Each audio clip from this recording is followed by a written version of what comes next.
There is a house at the end of a long gravel drive where the curtains have not been opened in years. You would not know it from the road.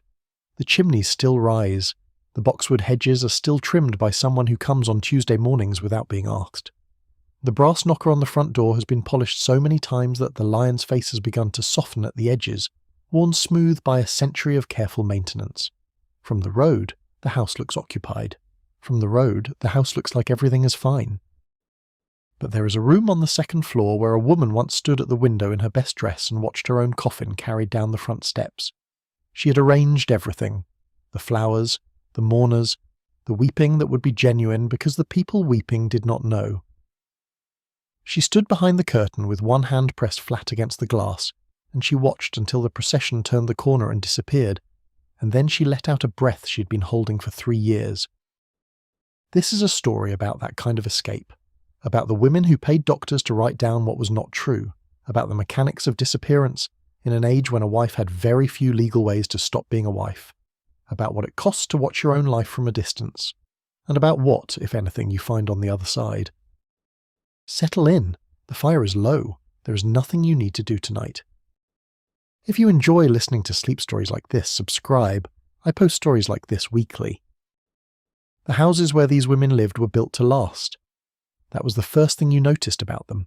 The weight of them. The way they sat in their landscapes as though they had grown there rather than been constructed.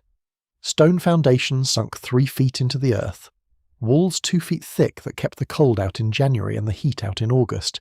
Slate roofs that had survived every storm in living memory and would survive every storm in the memory of people not yet born.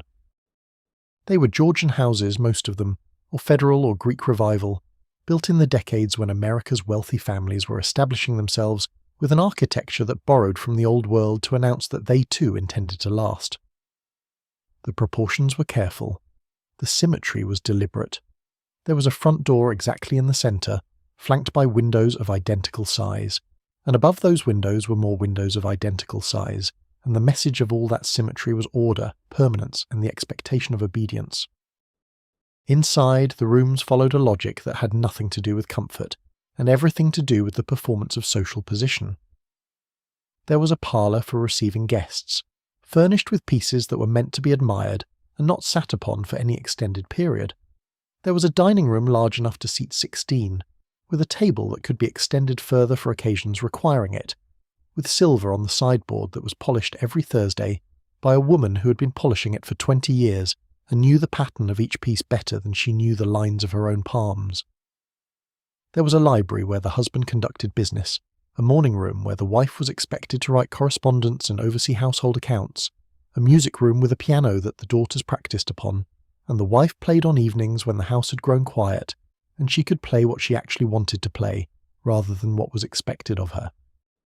The bedrooms were upstairs, separated from the social rooms below by a staircase wide enough for 2 people to pass without touching. The master bedroom had windows facing east, which meant the morning light came in early, which meant you woke before you intended to. The children's rooms were smaller at the back of the house, and the servants' rooms were on the 3rd floor or in the attic or in the basement, arranged according to a logic that placed the people who kept the house running as far as possible from the people who lived in it. These houses had smells. That is the thing that photographs cannot convey and that descriptions rarely get right. There was a particular smell to the entrance hall, a combination of the wax used on the floors and the dried flowers arranged on the hall table and the cold air that came in every time the front door opened. There was a smell to the kitchen that was entirely different, warmer and more complicated. The residue of 1,000 meals overlaid on the stone of the walls and the iron of the stove. The library smelled of paper and leather and the particular slightly sweet scent of coal fires, burning in enclosed spaces over many winters. The bedroom smelled of lavender sachets in the linen chests and the faint mineral smell of the water in the porcelain wash basins, and, underneath all of that, the smell of the people who slept there, intimate and invisible. If you had grown up in such a house, you would have known its sounds as well as you knew its smells. The 3rd stair from the top had a creak that announced your departure or arrival at any hour. Useful to parents, useful to older children who had learned which edge of the stair to press your foot against to avoid it. The kitchen pump made a specific sound when it needed priming, a complaint rather than a groan, insistent and regular. The long windows in the parlour rattled in a north wind because the glazing had settled and no one had gotten around to having it refitted. The clock in the hall struck the quarter hours with a sound that became so familiar you stopped hearing it, and then on the nights when the house was very quiet you heard it again and wondered how you had ever stopped. A woman who lived in one of these houses knew every inch of it. She had memorised it the way you memorise a text you have read many hundreds of times, not consciously, but through repetition, through the body's knowledge accumulating separate from the mind's. She could walk through it in complete darkness. She could tell by the sound of a door which door it was, and whether it had been opened quietly or in a hurry. She knew which rooms held warmth, and which were always cold regardless of the season. She knew where the light fell in the late afternoon and which window seat caught it best. She knew this house in the way that she knew very little else in her world. Not the finances of it, which her husband managed, not the legal instruments that defined her ownership of, or more precisely her claim upon, the property she lived in. Not the names of the men on the boards of the companies whose dividends paid for the silver on the sideboard, and the coal in the library grate and the services of the woman who polished both, but the house itself, its textures and temperatures and rhythms, she knew completely. This intimacy was both gift and constraint. The house was a world she understood and could navigate. It was also a world she had not chosen and could not easily leave. The social expectations embedded in its architecture were not theoretical, they were physical. The morning room was not metaphorically the room where a wife managed household affairs. It was literally a room set aside for that purpose, furnished for it, positioned within the house to make it convenient, made comfortable enough that spending hours there felt like privilege rather than restriction. The gardens attached to these houses were their own kind of argument. Formal gardens near the house, where paths were laid and beds were maintained to a standard of precision that required constant work from people who never appeared in the social life of the property. Kitchen gardens at a practical distance from the house, where vegetables were grown according to a rotation that the head gardener understood and the mistress of the house approved without necessarily comprehending. Orchards further still, where the trees were old enough to have been planted by someone's grandparents, and where the fruit came in August and September, and required a coordinated effort to harvest and preserve that involved everyone from the kitchen maids to the children who were allowed into the lower branches. Beyond the formal gardens there was usually a walk, a gravel path through a more naturalistic planting of shrubs and specimen trees, and beyond that a gate in the stone wall that enclosed the property, and beyond that gate the road, and beyond the road the town, and beyond the town the world. The gate was unlocked, as a rule. There was no reason, logistically speaking, why a woman who lived in such a house could not walk through that gate on any afternoon she chose and go wherever she wished. The gate was not padlocked. There were no guards. The constraints on her movement were entirely social and legal, which in practice meant they were more absolute than any physical barrier, because you can break a padlock, but you cannot break the expectation of your entire community without consequences that last longer than any imprisonment. She knew this. She had always known this. Most of the women in these houses had grown up in similar houses, had watched their mothers navigate the same structures, had understood from childhood that certain doors were open and certain doors were not, and that the doors that were not open were not locked in any literal sense, but were simply not available to her, not part of the map she had been given. The map she'd been given was detailed and in its own way generous. It covered the house and the garden and the kitchen and the church and the social calls and the charity work and the management of the children and the supervision of the servants and the performance of a marriage that was also, in some important sense, a business arrangement. Within those boundaries there was real richness. There were women who found genuine happiness within those walls, who loved their husbands and their children and their houses and the rhythms of their days. But there were also women who looked at the map and saw that it did not cover the territory of their own interior lives, who found that the house, however beautiful, did not contain enough room for everything they were or wanted to be, who woke in the morning in the east-facing bedroom and lay in the early light listening to the house come alive around them and felt, underneath the familiar domestic sounds, a kind of pressurized silence that had no name in the vocabulary available to them. These were the women who noticed the gate, not as an escape route, not yet, but as a fact. The gate was there, the road was there, the world beyond the road was there. Whatever the map said, the physical world offered more than was drawn on it. Most of them lived their whole lives and never tested the edges of the map. but a few of them, across the decades of the late 19th and early 20th century, found their way to a particular kind of doctor and had a particular kind of conversation, and walked out of that conversation with a plan that had previously existed only in the parts of their minds they had not allowed themselves to examine. The houses remained, the brass knockers remained, the boxwood hedges were trimmed on Tuesdays, but the women who had memorized every creak and smell and slant of light had quietly ceased to exist. And somewhere else, in a smaller house in a town no one knew them in, they were learning what it felt like to open a door and not know exactly what was on the other side. The staircases in those houses were statements, not just functional passages between floors, but architectural declarations of the values of the household, of the importance placed on the transition between the public rooms below and the private rooms above. The banister was turned from solid mahogany or walnut, polished to a depth that was less a surface quality than something you felt was actually inside the wood, the accumulation of decades of careful maintenance. The newel post at the bottom had a carved finial that the children had touched on their way past since the day they were tall enough to reach it, and the touching of it had worn it to a particular smoothness that was distinct from the rest of the post, a smoothness that told you, if you ran your fingers along it, exactly how many children had passed this way and for how long. The servants who maintained these houses had their own geography of the space, separate from and intersecting with the geography of the family. There were back stairs, narrower and uncarpeted, that ran from the kitchen and the service areas to the upper floors, allowing the movement of coal scuttles and chamber pots and breakfast trays without the disruption of the family's space. The servants used these stairs as naturally as the family used the main staircase, each group moving through its assigned portion of the house, with the efficiency of people who have internalized a spatial order so thoroughly that it no longer requires thought. The kitchen was the room where the house was actually managed, though the morning room was where the management was presented as occurring.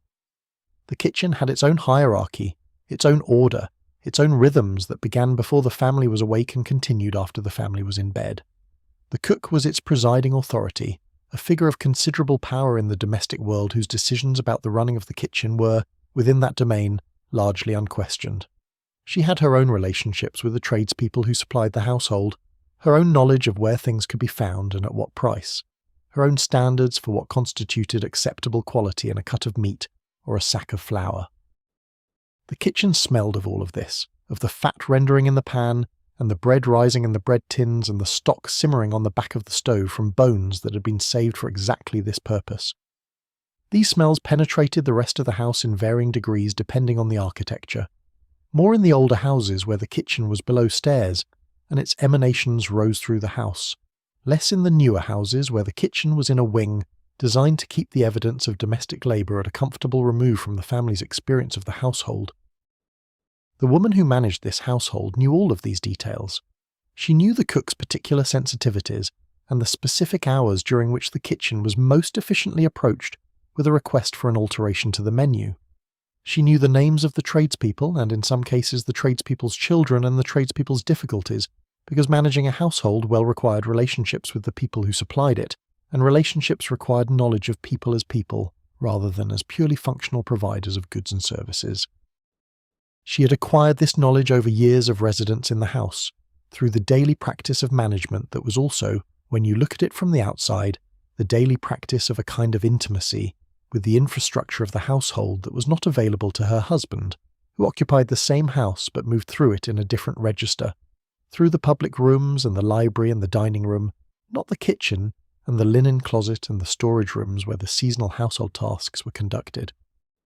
She knew the house more completely than he did. She knew it in the way that people who care for things know them, which is more intimately than people who simply use them.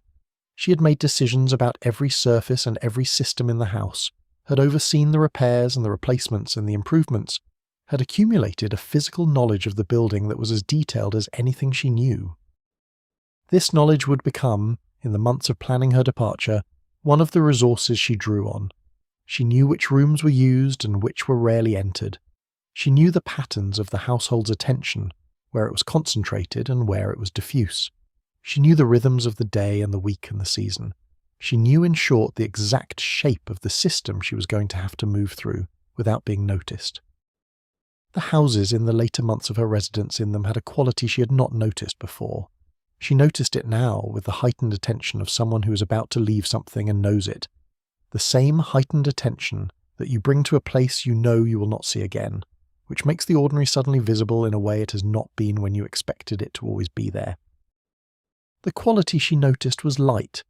The way it moved through the house at different hours, the way it struck the walls at angles that changed with the season, the way the dust moved in a shaft of afternoon sunlight through the parlour windows, in a pattern that was genuinely beautiful if you stopped to look at it, which she had never stopped to look at before, not in all the years of living in this room. The way the morning light came into the east-facing bedroom at the specific angle of a winter dawn, grey and then gradually warmer, moving across the ceiling in a progression that took perhaps an hour from the first faint lightening to the full daylight that meant it was time to rise. She had lived in this light for 15-20 years, and she was only now in these last months seeing it. This is what departure does. It makes the familiar strange enough to be seen. She was grateful for it, even as she was grieved by it, because the grief and the gratitude were part of the same thing, the same heightened awareness of what she was about to lose, and what she was about to lose was also everything she had been pressing against for years and needed to leave. The house would stand after she left it. This was one of the things she was certain of. The house had stood before she arrived in it and would stand after she was officially dead, and would go on standing through whatever subsequent occupants and arrangements it was subject to. The house was not invested in her presence the way she had, for years, invested her presence in it. The house was simply a very solid arrangement of stone and timber and glass, and it would continue to be that arrangement regardless of what became of her. This was a comfort, and it was also something else, a kind of clarification of the nature of the relationship between a person and the structures they inhabit. You give your life to a house, or at least the daily substance of it. The hours and the attention and the care, and the house receives all of this and continues standing. The continuity is the house's, not yours. You are always the temporary element. The house endures. She had known this abstractly for a long time. She knew it now in a more specific way, in her body, as she moved through the rooms of the house with the heightened attention of someone who is saying a long private goodbye to something that will not know it has been left. The boxwood hedges would be trimmed on Tuesday. The brass knocker would be polished. The third stair would creak. None of this required her. She turned and went upstairs and began, very carefully and very quietly, to count the days. The architecture of those houses contained within it the complete social theory of the world that built them. Every proportional decision, every choice of material, every arrangement of room to room was a physical expression of a belief about how the world was ordered and what it meant to occupy a certain place within that order. The wide entrance hall announced that guests could be received in a space that was neither the private rooms above nor the working rooms below, a transitional zone calibrated for the performance of welcome.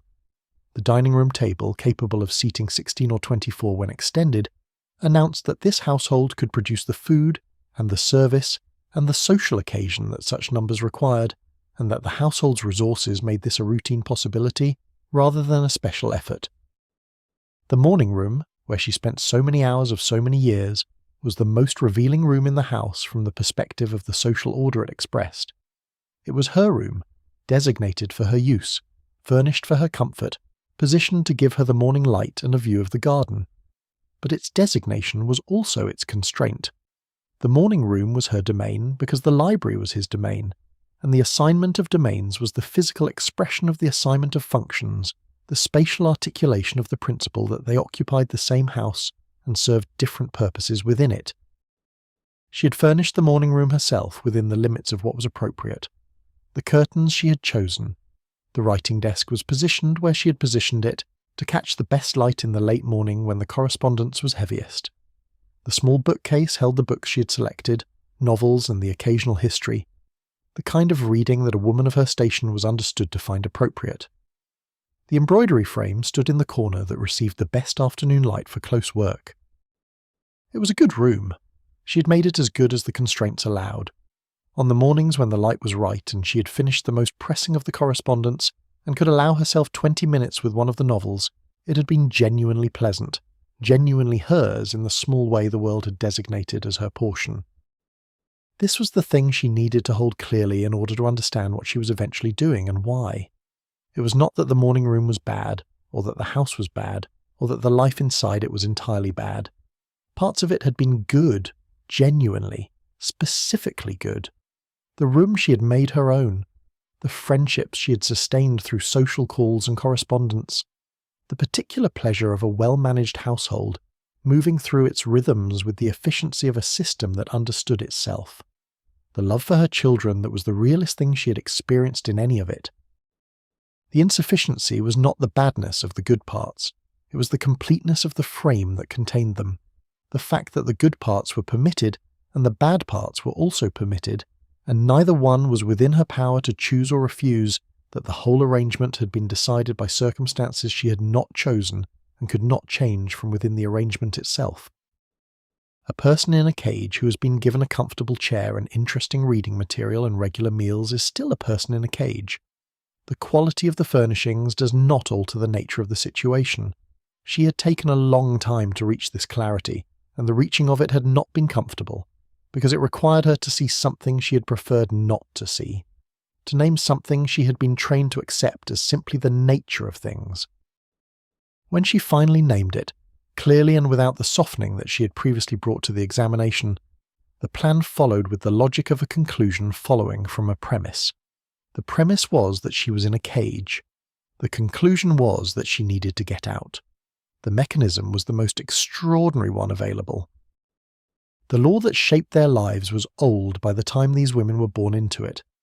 Femme covert, it was called in the legal textbooks, a Norman French phrase meaning covered woman, as though a wife were something that required covering, something whose independent existence needed to be absorbed into a larger structure for her own protection and the coherence of the social order. Under femme covert, a woman who married ceased, legally speaking, to exist as a separate person. Her legal identity merged with her husband's. She could not own property in her own name. She could not enter into contracts. She could not sue or be sued independently. She could not keep her own wages. If she had inherited money before marriage, it became his. If she earned money during marriage, it became his. The children of the marriage were legally his. The house she managed was legally his. The silver she polished and the garden she planned and the social life she orchestrated were all extensions of his household, expressions of his wealth, contributions to his standing. The legal reforms of the late 19th century had begun to chip away at this structure. The Married Women's Property Acts, passed in various states beginning in the 1840s and continuing through the 1880s, allowed women to own property in their own names and to keep their inherited wealth. The reforms spread slowly and unevenly, interpreted differently by different courts, resisted by husbands and their lawyers who had grown accustomed to the consolidated authority that the old law had given them. By 1890, by 1900, by 1910, a married woman in most American states had more legal standing than her grandmother had possessed. She could own a house. She could keep an inheritance. She could, in theory, manage her own financial affairs without her husband's permission. The law had moved, if not quickly enough, to transform the lived reality of most marriages. Because the law was not the only structure shaping that reality. There was the church, which taught that marriage was a sacrament, and that the submission of a wife to her husband was divinely ordained and practically mandatory. There was the community, which enforced the expectations of marriage through the continuous pressure of proximity, through the social calls and the charity committees, and the church pews and the dinner parties, where everyone knew everyone, and deviation from expected behaviour was noted and discussed, and eventually punished. There was the economic reality that even after the Property Acts, most women had been raised to be wives, and had no training that would allow them to support themselves, no professional credentials, no business experience, no understanding of the financial world beyond the household accounts they managed. And there was the children. This was the constraint that operated most powerfully, that made the map smallest for the women who were most trapped. You could walk out of a marriage. The law, by the early 20th century, allowed for divorce in cases of adultery, abandonment, or cruelty. You could hire a lawyer and begin a proceeding, and after a period of considerable suffering and public exposure and social destruction, emerge on the other side as a legally separated woman. But you could not take the children, not automatically, not without a fight that you were unlikely to win in a court system, where judges were men who had grown up in a world that assumed mothers were naturally subordinate, and fathers were naturally authoritative. A woman who left her husband was a woman who had abandoned her domestic duty. A woman who had abandoned her domestic duty was not a fit mother. The children stayed. This was not a theoretical threat. Women knew it. They had seen it happen in their communities, had heard the stories of the women who had tried, who had found themselves legally separated from their children as punishment for the act of trying to be separate at all. The law that had been reformed to give women property rights had not been reformed to give women custody rights, with anything approaching equity. So they stayed.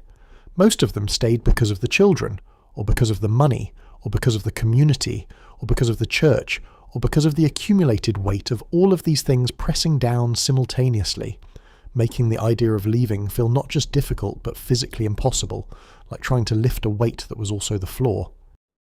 The marriages they inhabited varied enormously in their specific character. Some were genuinely happy, partnerships of real mutual affection and respect. Some were indifferent, sustained by habit and obligation and the routines of a shared domestic life, neither painful nor particularly nourishing.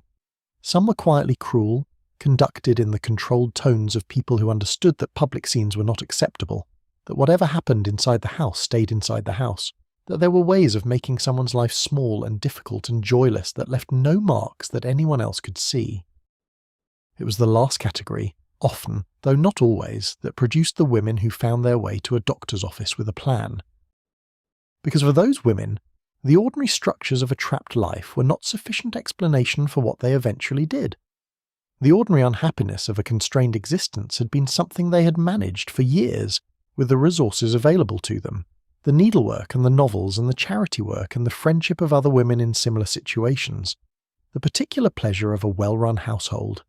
The love for their children that was genuine and complicated and sometimes the only thing that had kept them from imagining an alternative. What pushed them past the threshold was something harder to name. It was the accumulation of small indignities past a point where they could be absorbed. It was a specific cruelty that finally made the abstract possibility of escape feel urgent and real. It was the discovery that the life they were living had taken something from them that was not recoverable within the structures available to them.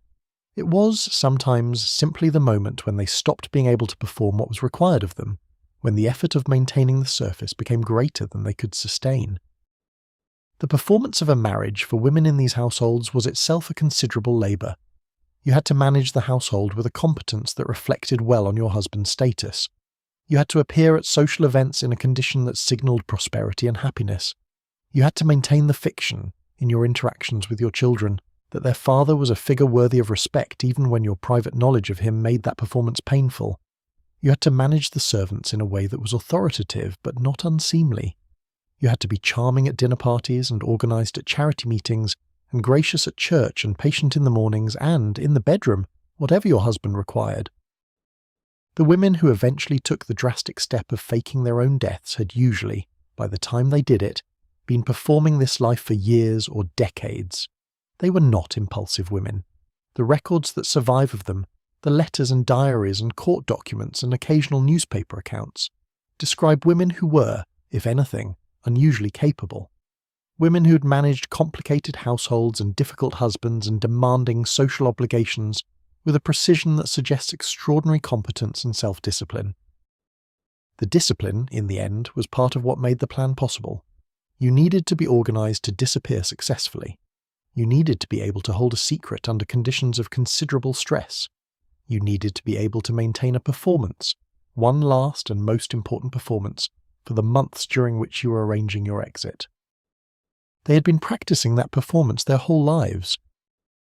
The marriages that contained them had given them, in their way, exactly the training they needed for what they were about to do. The morning rooms where they had written their social correspondence and managed their household accounts had taught them the management of complex systems. The social calls and charity meetings and dinner parties had taught them the maintenance of surfaces. The years of managing what was visible and what was private, what was said and what was never said, had taught them the art of living two lives simultaneously. They would need all of it. The exit they were planning required months of careful work conducted in plain sight without anyone noticing. The marriage had been, among many other things, an education. They had learned everything they needed to know. Now they were going to use it. The wedding itself, in many of these cases, had been genuinely happy, or happy enough. The woman who would eventually come to the extraordinary decision of faking her own death had not, in most cases, begun her marriage in despair. She had begun it with the mixture of excitement and anxiety and genuine affection for the man she was marrying that characterized most marriages undertaken between people of similar backgrounds and compatible temperaments in that era. The ceremony had been everything the ceremony was supposed to be, large and formal and beautiful, with flowers that had been planned for months, and a dress that was the most beautiful thing she'd ever worn, and family on both sides present in their best clothes, the men in their dark coats, and the women in the fashionable silhouettes of the season. The church had been full. The reception had been elegant. The food had been exactly what it was supposed to be. The guests had been the guests they were supposed to be. And the man standing beside her at the altar had been genuinely the man she had chosen, to the extent that the choosing had been genuinely hers, which is a complicated thing to assess given that the choosing was embedded in a social structure that had shaped her desires and expectations so thoroughly that separating her genuine preferences from the preferences she'd been trained to have was not a project she would have known how to undertake, even if she had had occasion to try. She had loved him at the beginning, or something that functioned like love, something that was warm and specific and organized around his presence in a way that made his presence feel necessary. In the mornings of the early marriage, she woke glad of him being there. In the evenings, she wanted to be in the same room as him. His opinions about things mattered to her in a way that she had no model for in her previous life, and the mattering of them felt like an expansion of herself rather than a diminishment. It took years. That is the other thing the evidence shows across the different records that survive of these women and their marriages. It was not immediate. There was not a moment of revelation in the first months when she suddenly understood that the structure she had entered was different from what she had believed it to be. The understanding accumulated over years, through the specific incidents, and the specific small erosions and the specific quality of the silence in certain rooms on certain evenings, and by the time she understood it completely, she had been living inside it for a decade or more.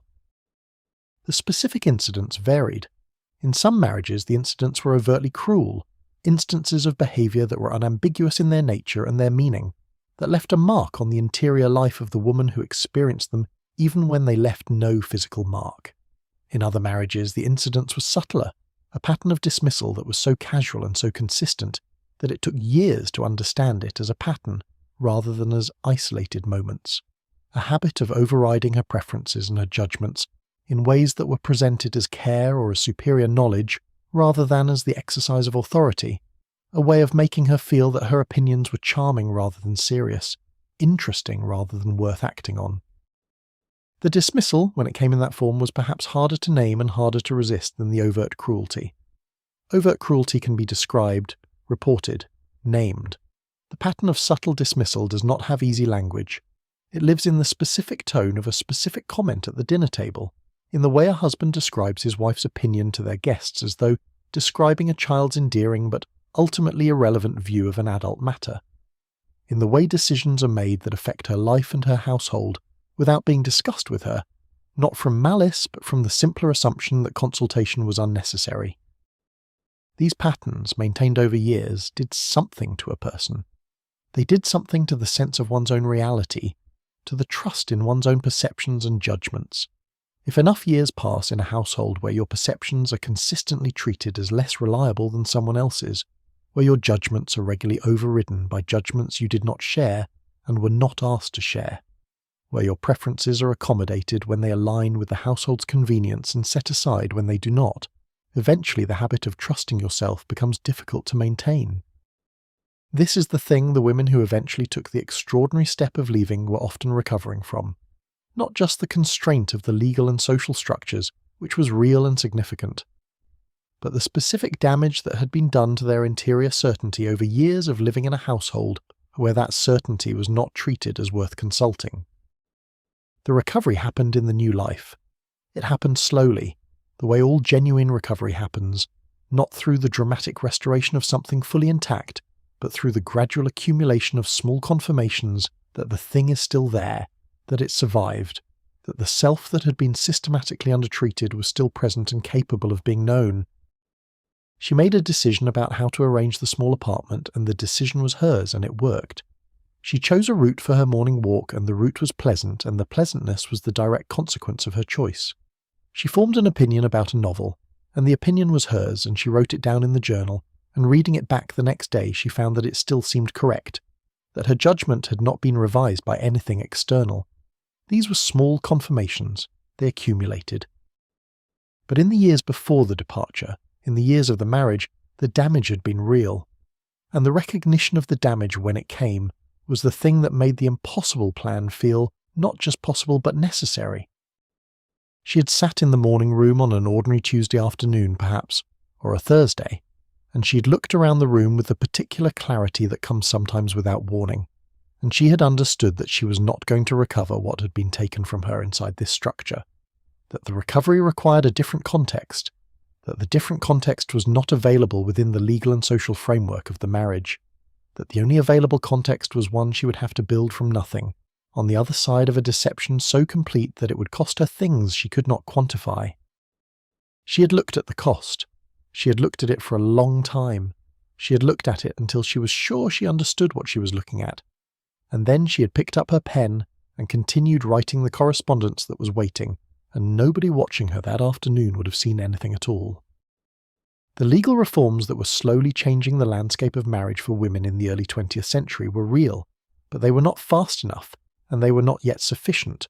A woman could now own property in her own name in most states. A woman could now keep her wages in most states.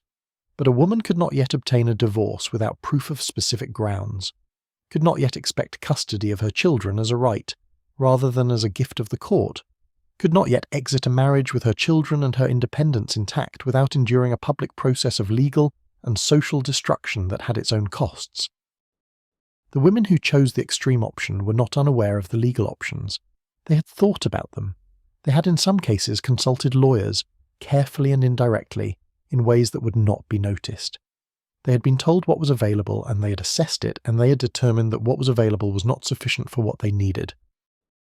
And then they had thought further, into the territory of what was not available through official channels, and they had found the outlines of the plan, and the plan had seemed impossible and terrible, and the only thing there was. The women who married in the 1880s and 1890s were the daughters of women who had married in the 1850s and 1860s, and the inheritance was not only financial, it was structural, a transmission of understanding about what marriage was and what a wife did inside it, passed from mother to daughter through the same mechanism by which all deep cultural knowledge is passed, not through explicit instruction, but through the daily demonstration of how life was conducted, what was negotiated and what was not, what was said and what remained unsaid. The grammar of the household's emotional life absorbed so thoroughly through years of proximity that it felt, by the time a girl was old enough to enter a marriage herself, less like something she had learned than something she simply knew. Her mother had managed a household. She would manage a household. The skills required were demonstrated and observed and practiced, the domestic competences passed on as practical training in the management of the material and human systems of a large house. But the emotional skills were also passed on, the skills of managing what was felt and what was shown, of maintaining the particular quality of cheerful competence that a wife was understood to owe the household, of absorbing the ambient mood of a husband's disposition into the domestic atmosphere without making the absorption visible, or the original mood legible to the children or the staff. She had learned all of this. She had learned it well, better than most, because she was attentive and capable, and had watched her mother do it with the particular attention of a child who understands without being told that what she is watching is something she will be required to do. The attentiveness had served her well in the years of the household. It had made her a competent manager of all the systems the household required her to manage.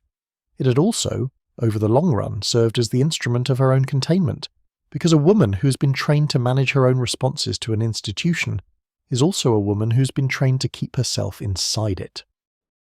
The training was thorough and the breaking through it was slow. But it happened. The same attentiveness that had made her a good observer of how her mother managed the household eventually turned itself on the management itself, on the structures that the management served, on the question of whose interests were being served and whose were being managed into compliance. The question, once asked, could not be unasked. The answer, once clear, could not be made unclear. She had asked it on an ordinary day, probably. The extraordinary realizations tend to happen on ordinary days, because the extraordinary days are too full of their own demands to allow the kind of peripheral attention that is required for a recognition you're not looking for. She had asked it and found the answer, and had then done what she had been trained to do with inconvenient responses, which was to fold it away and continue. But the folding away was less complete than it had once been, and each time she unfolded it the question was slightly more insistent, and the answer slightly more irrefutable, and eventually the folding became impossible, and the question simply stayed out, in the open, where she had to look at it whenever she looked at anything. This is the interior history of the departure, not the months of planning, which were the practical execution of a decision already made, but the years of question and answer that preceded the planning, the slow accumulation of a recognition that had no practical outlet within the available structures, and that eventually became the pressure from which the plan was released. The doctors who agreed to this were not, for the most part, villains. This is important to understand, because it is tempting to cast them as corrupt or mercenary, men who falsified official documents for money and felt nothing about it. Some of them certainly were motivated primarily by what they were paid, but the evidence that survives, the letters and testimonies and the occasional account from a doctor who, in old age or under some other pressure, described what he had done and why, suggests a more complicated picture. Doctors in the late 19th and early 20th century occupied an unusual position in the households of the wealthy. They were professionals, educated men with social standing, but they were also service providers, people who came to the house when summoned, and who understood that their continued relationship with a wealthy family depended in some measure on the goodwill of that family. They were neither fully equals nor fully employees. They occupied a middle space that gave them access to the private life of the household in a way that was unique, and they accumulated knowledge of that private life that was unique. A family doctor of that era knew things that no one else knew. He had been called to the bedroom at 3 a.m. when the wife could not stop crying, and there was no explanation that could be given to the servants. He had treated the children for illnesses that were, sometimes, not entirely accidental. He had sat with the husband in his study and had a conversation about the wife's nerves that told him, if he was paying attention, more about the husband than about the wife. He had, over years of practice, developed a picture of the interior life of the households he served that was vivid and detailed and entirely private. When a woman came to him and said she needed his help, he already knew the context. He did not need her to explain the marriage or the household or the history. He had been present for enough of it to understand. The conversation, when it happened, was delicate. She would have come at a time when she was alone with him, when the appointment was officially for something else, for the headaches that had been troubling her, or the difficulty sleeping, or the fatigue that had become persistent. She would have closed the door of his consulting room. She would have made sure they could not be overheard, and then she would have said something, chosen her words carefully, tested the air. Some doctors closed down the conversation before it began. They were not unsympathetic, perhaps, but they were afraid.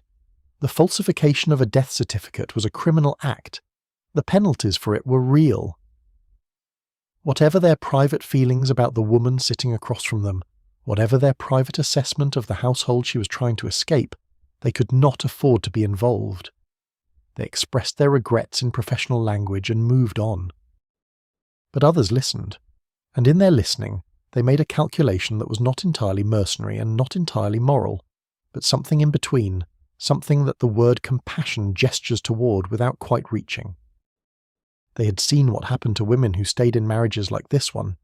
They had been called to those households at 3 a.m. often enough to understand that the official record of a life and the actual content of a life were not always the same document.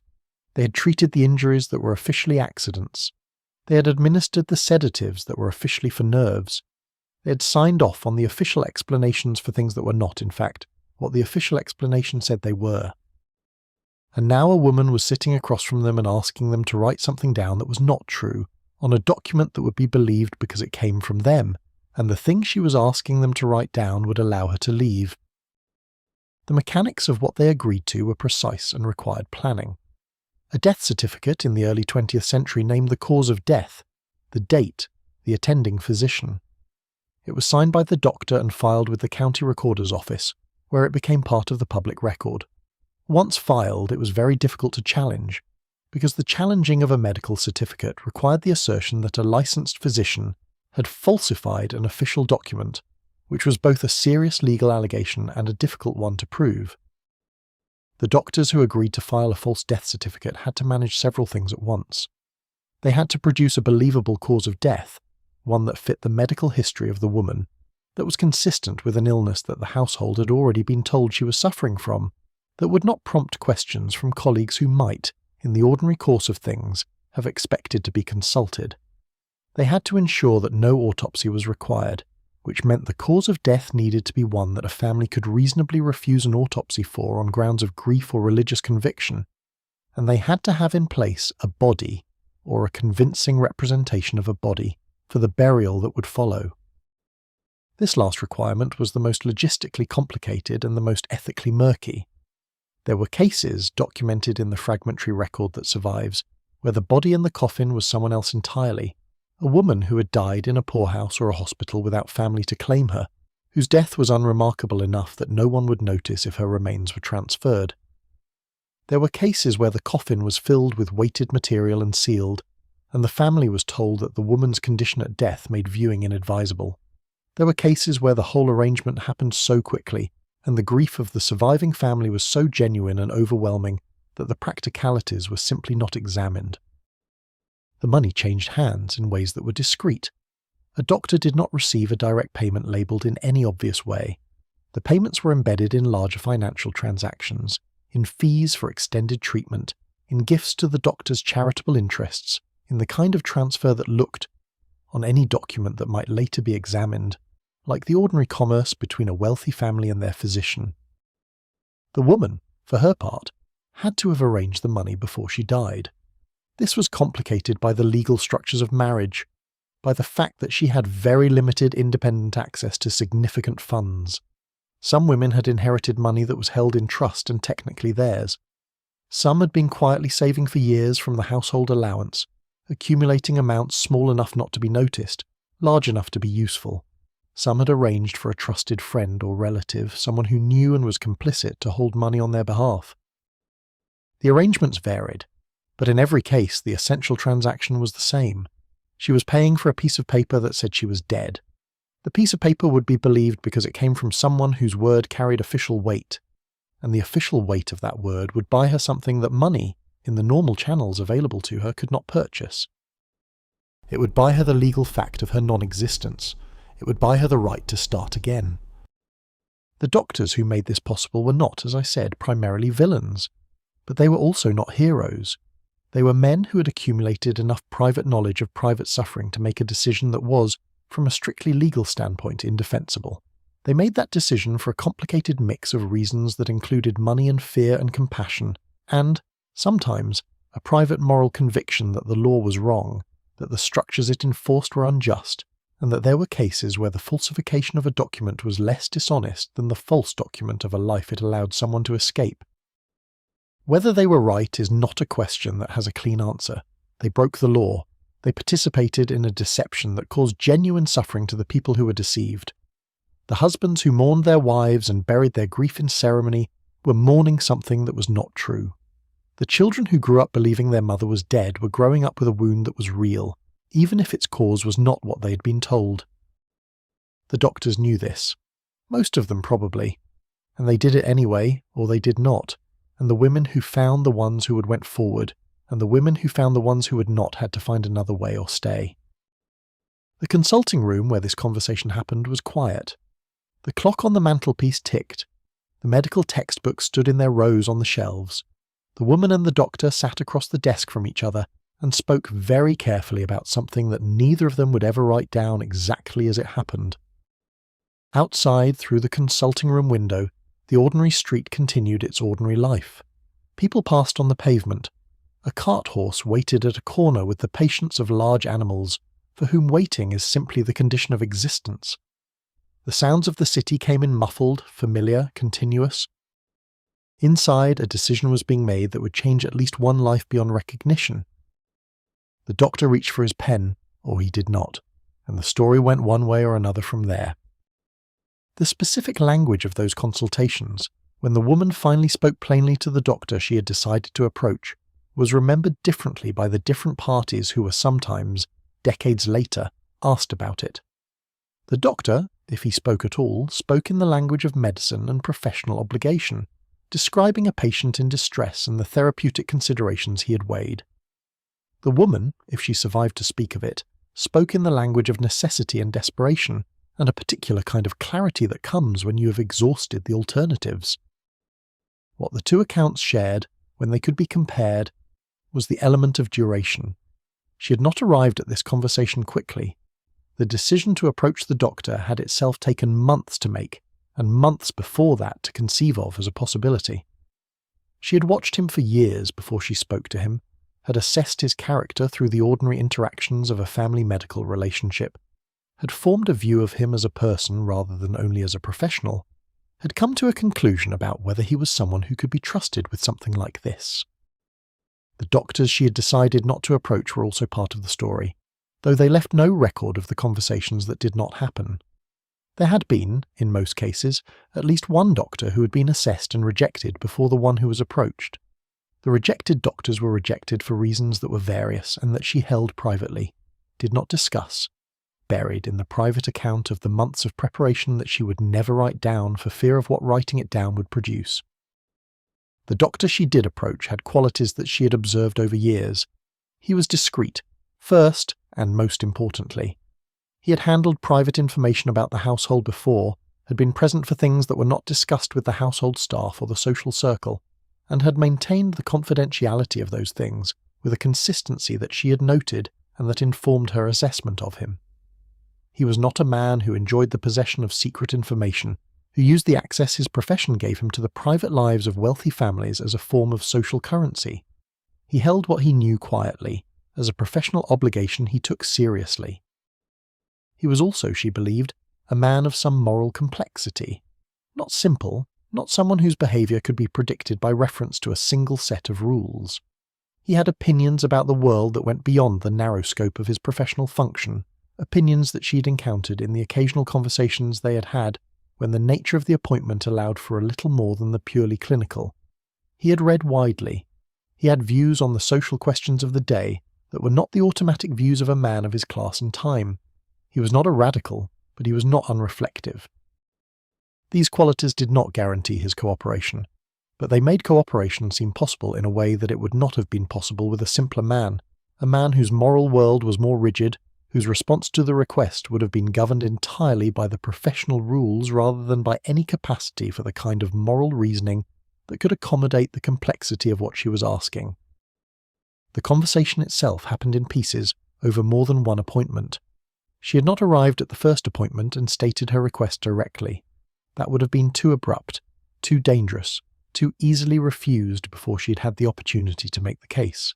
She had instead arrived at the first appointment with the ostensible reason for the visit, the persistent fatigue, the disrupted sleep, and she had talked about those things and received her prescriptions, and then, at the end of the appointment, she had said something that was not quite the thing she was working toward, but was close enough to it that he would know, if he was paying attention, what the direction was. He had been paying attention. That was clear from the quality of the pause before his response, the kind of pause that indicates processing rather than indifference, and from the careful neutrality of the response itself, which neither closed the subject nor opened it, simply registered that it had been raised and allowed it to remain in the room between them. The second appointment had advanced the conversation. She had been more direct, not fully direct, but substantially closer to the thing, and his response had been more direct in return, still careful, but no longer neutral, beginning to engage with what she was actually saying, rather than with the careful approximation she'd been offering. By the third appointment she'd said what she needed to say, and he had listened, and the quality of his listening was the quality she had assessed him as capable of, thorough and unsentimental, and genuinely engaged with the complexity of the situation, rather than with the simple transaction of request and refusal. He had asked questions, practical questions mostly, about the specifics of what she was imagining, about the logistics of what a death certificate would need to say, and what a burial would need to look like, and what arrangements she had made for her own departure. He asked these questions in the manner of someone who has already made, or is in the process of making, a decision, and who needs the information not to decide but to implement. The asking of practical questions was itself a kind of answer. He had concerns. He expressed them clearly, without drama, as a professional would express concerns about a proposed course of action that carried significant risk. He was not pretending the risks didn't exist, was not trying to minimize them in order to make his own decision feel easier. He enumerated them with the same directness with which she had enumerated her situation, the legal exposure, the difficulty of maintaining the arrangement once it was made, the impossibility of undoing it once the paperwork was filed, the specific harm to the people who would be deceived. She had listened to his concerns in the way that she had learned to listen to things that were important, with full attention, not managing her response while he spoke, but actually taking in what he was saying. When he finished, she acknowledged the concerns without minimizing them. She had thought about all of them. She had no good answer to the harm. She had only the answer that it was a harm she had decided she could bear to cause, which was not the same as saying it was a harm she was indifferent to. She could hold the harm and the necessity of it simultaneously, and she was asking him to hold them simultaneously with her. This was perhaps the thing that most moved the doctors who eventually agreed. Not the need itself, which they had seen in various forms before. Not the plan, which was transgressive and illegal, and required of them something they had not, before this conversation, imagined doing. But the quality of the moral accounting she had done, the clarity with which she held the cost alongside the necessity, the absence of self-deception, or at least the minimum of it that any such undertaking requires. She was not telling herself a simple story about what she was doing. She was not casting herself as purely a victim and the arrangement as purely a rescue. She understood what she was doing to the people she was leaving, and she was doing it anyway, and she was honest about the fact that she was doing it anyway, and this honesty was in its way more trustworthy than the alternative would have been. He took another day. She did not press him. Pressing would have been the wrong kind of urgency, the kind that comes from anxiety rather than from need, and she had too much control of herself to press. She waited, and on the day after he had asked for, he came to the house in the ordinary course of his visits, to the ordinary patient with the ordinary fatigue, and in the ordinary consulting room with the ordinary door closed, he told her yes. The practical details then took over. The cause of death they would use, the timing, the management of the body or its absence, the paperwork and the filing and the specific procedure of a death certificate in this county in this year. He knew the procedure. She knew the logistics of the household. Together they constructed the detailed plan that would need to be carried out to its completion without deviation. She left that final appointment with the plan complete in her head, its each element clear and sequenced and connected to the others. She walked home through the streets that were the streets of her life, and she thought about nothing except the plan, running through it one more time, checking for gaps, finding none that they had not already addressed. The front door of her house was ahead of her, the brass knocker, the boxwood hedges, the windows of the parlour, the light in them the particular light of a late afternoon in the season they were in. She walked up the front steps and through the front door and into the life she was going to be living for a little while longer. The life that was almost over, the life that had served its purpose of producing exactly the woman who was now going to stop living it. The months of preparation were the loneliest of her life, not because she was without company.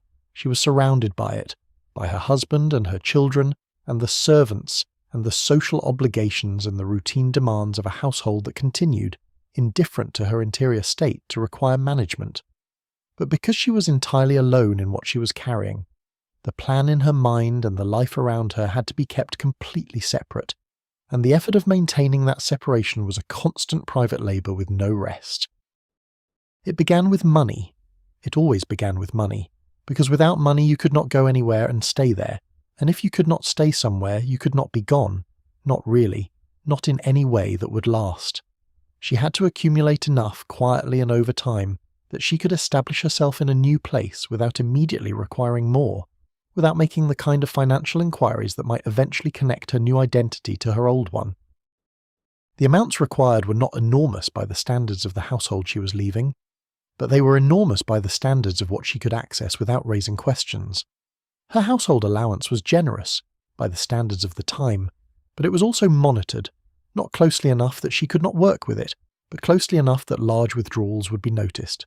She learned to be systematic, a small amount set aside from the grocery money, a small amount from the household accounts for expenses that were not specifically itemized. The sale, quietly and through a trusted intermediary, of a piece of jewellery that had been her mother's and was legally hers, or close enough to hers that the transaction was defensible. Over 18 months, sometimes 2 years, the amount accumulated. She held it in a place she had identified and arranged, a private account in a bank in another city, opened under a name that was not quite her own, but was close enough to her own initials that the signature would not require too much practice. She had practiced it anyway, in the margins of letters she burned afterward, until the new name felt as natural in her hand as the old one. The identity required more thought than the money. A new name was not complicated, but a new name that could be sustained required a history, and a history required some documentation, and documentation of a certain solidity required planning. She had thought about this for a long time before she began. She was not going to use a name from her own family, or from anyone she knew, because those connections could eventually be traced. She chose a name that was common enough to be unremarkable, from a part of the country she knew well enough to speak of plausibly but had not lived in, from a family she invented with enough internal consistency that the story could be told smoothly without hesitation. She practiced the story the way actors practice a role, not by memorizing it word for word, but by inhabiting it until it felt natural. She had been born in such and such a town in such and such a year, which was a year close enough to her actual birth year that her apparent age would not be confusing. Her parents had been, and here she chose occupations and stations that were plausible and undistinguished enough to be very difficult to investigate. She had been briefly married, she decided, and widowed young, which explained her unattached state and her knowledge of domestic management, without requiring her to produce a husband or explain his absence. She had been living quietly since then, moving occasionally, and was now looking to establish herself more permanently. The story was not exciting. That was intentional. An exciting story invites questions. A quiet, slightly sad story, the story of a modest widow finding her way forward, invited only mild sympathy and the social grace of not pressing for details that might cause distress. She practiced it alone, in the evenings when her husband was in his study, and the children were in bed, and the house had settled into its nighttime quiet. She sat in the morning room where she had spent 10 or 15 or 20 years, writing social correspondence and managing household accounts, and she rehearsed the fiction of her next life in the language of the last, and the surrealism of it was something she had to hold very still inside herself, because if she let herself feel it fully, she was afraid she would not be able to do what needed to be done. The performed illness began several months before the planned date. This was the most technically demanding part of the preparation, and the part that required the cooperation of the doctor, or at least his endorsement of a story that he was told was medically accurate. She began to complain of symptoms that were vague enough to be consistent with several serious conditions and specific enough to explain a gradual decline. Fatigue, a persistent cough that grew more pronounced over weeks, weight loss that was real because she found she could not eat well under the weight of what she was doing, pallor which took care of itself. The household observed her decline with the attention that households give to illness, which is a mixture of concern and disruption, and the specific anxiety of people who depend on someone and are watching that person become unreliable. She managed it carefully, which is to say she did not decline too dramatically or too quickly, because a precipitous decline would raise questions, but steadily enough that by the time her death was announced, no one who had watched the progression could say they were entirely surprised. The children were the hardest part. She had known this would be the hardest part, and she had tried to prepare herself for it. But preparation for something and actually living through it are entirely different experiences. She spent more time with them than usual during these months, which was explained within the logic of her performed illness by a desire to be with her family while she still could. She memorized them in those months, with an attention she had not always been able to give them when the demands of the household and the social obligations and the performance of the marriage had distributed her attention more widely. She memorized the particular sound of each child's footstep on the stairs, distinct and recognizable even from 2 rooms away. She memorized the smell of their hair after bathing, the way the youngest one still reached for her hand without looking, still expected her hand to be there, still moved through the world with that confidence in her presence that was the most private and devastating gift of children, the gift of being taken completely for granted because you were entirely trusted. She had thought about this more than anything else, in the long planning of what she was going to do. She had reached a place with it that was not peace, because peace was not available, but was a kind of hard, clear-eyed acknowledgement of the cost. The children would be told she was dead. They would grieve. They would carry that grief for years, perhaps forever. She would not be there for the stages of their growing up. She would become a photograph on a mantelpiece, a name spoken carefully in certain contexts, a story that the household told about itself, the mother who had died when they were young. She had considered and reconsidered whether there was another way, whether she could take the children with her. The answer was no, and the answer had always been no, and she had known this from the beginning, even when she had spent months trying to make it otherwise. You could not take children and remain hidden. Children were traceable. Children eventually told the truth to someone who would pass it on. Children needed schools and doctors and communities, and all of those things were points of connection that could, given enough time and enough reason to look, be followed back to where you were. She had made the decision that she could live with. She told herself this. Some days she believed it. On other days she understood that she was making a choice that would cost her children something she could not quantify and could not repay. She had decided to make it anyway, because the alternative was a different kind of cost, paid differently and over a longer period, by everyone in the household, in the currency of a life lived under conditions that were not tolerable and were not going to change. The final weeks were a particular kind of suspended time. Everything around her continued normally. Meals were served and cleared. The children went to their lessons. The social calendar proceeded. Her husband read his newspapers and conducted his business and came to dinner and made conversation about things that had nothing to do with what was happening inside her mind. She existed in two registers simultaneously. In one register, she was still entirely present, still the woman she had been, still managing the household and appearing at the table and maintaining the surface that was required of her. In the other register, she was already leaving, already somewhere else, already the woman with the new name in the new town, already free of everything that surrounded her now. The night before, she did not sleep much. She lay in the east-facing bedroom and listened to the house, the third stair creak in the night when no one was on it, just the house settling, the old wood contracting in the cool air, the clock in the hall striking the hours, the sound of the street outside different at 3 a.m. than at any other time, quieter and more honest, the sound of a city when it is not performing. She listened to all of it very carefully. She was saying goodbye to it, to this particular dark, and this particular quiet, and this particular set of sounds that she had been so intimate with for so long that they had become indistinguishable from the sound of her own breathing. In the morning there were things she could not do, and things she must not do, and a very narrow path between them that she had mapped so precisely that she could have walked it in her sleep. She walked it awake, with her eyes open, with her hands perfectly steady. By the time the household came fully alive around her, she was already gone in every way that mattered. Only the final step remained. The money that she'd been accumulating over 18 months represented something more than its monetary value. It represented time. Each amount set aside was a small purchase of future time, a week or a month of the existence she was moving toward, and holding the total in her mind, she could translate it into duration, could say to herself that she had purchased this many months of the life on the other side if she was careful, more if she worked, which she intended to. She was not afraid of work. She had worked, in the sense that was available to her, all of her married life. The work of managing a household was real work. Whatever the culture said about it, by treating it as an extension of femininity, rather than as a form of skilled labour. She had managed budgets, supervised staff, administered the complex logistics of a household that hosted regular social events, and maintained a large domestic establishment. These were transferable skills, though they were not transferable in the most obvious ways.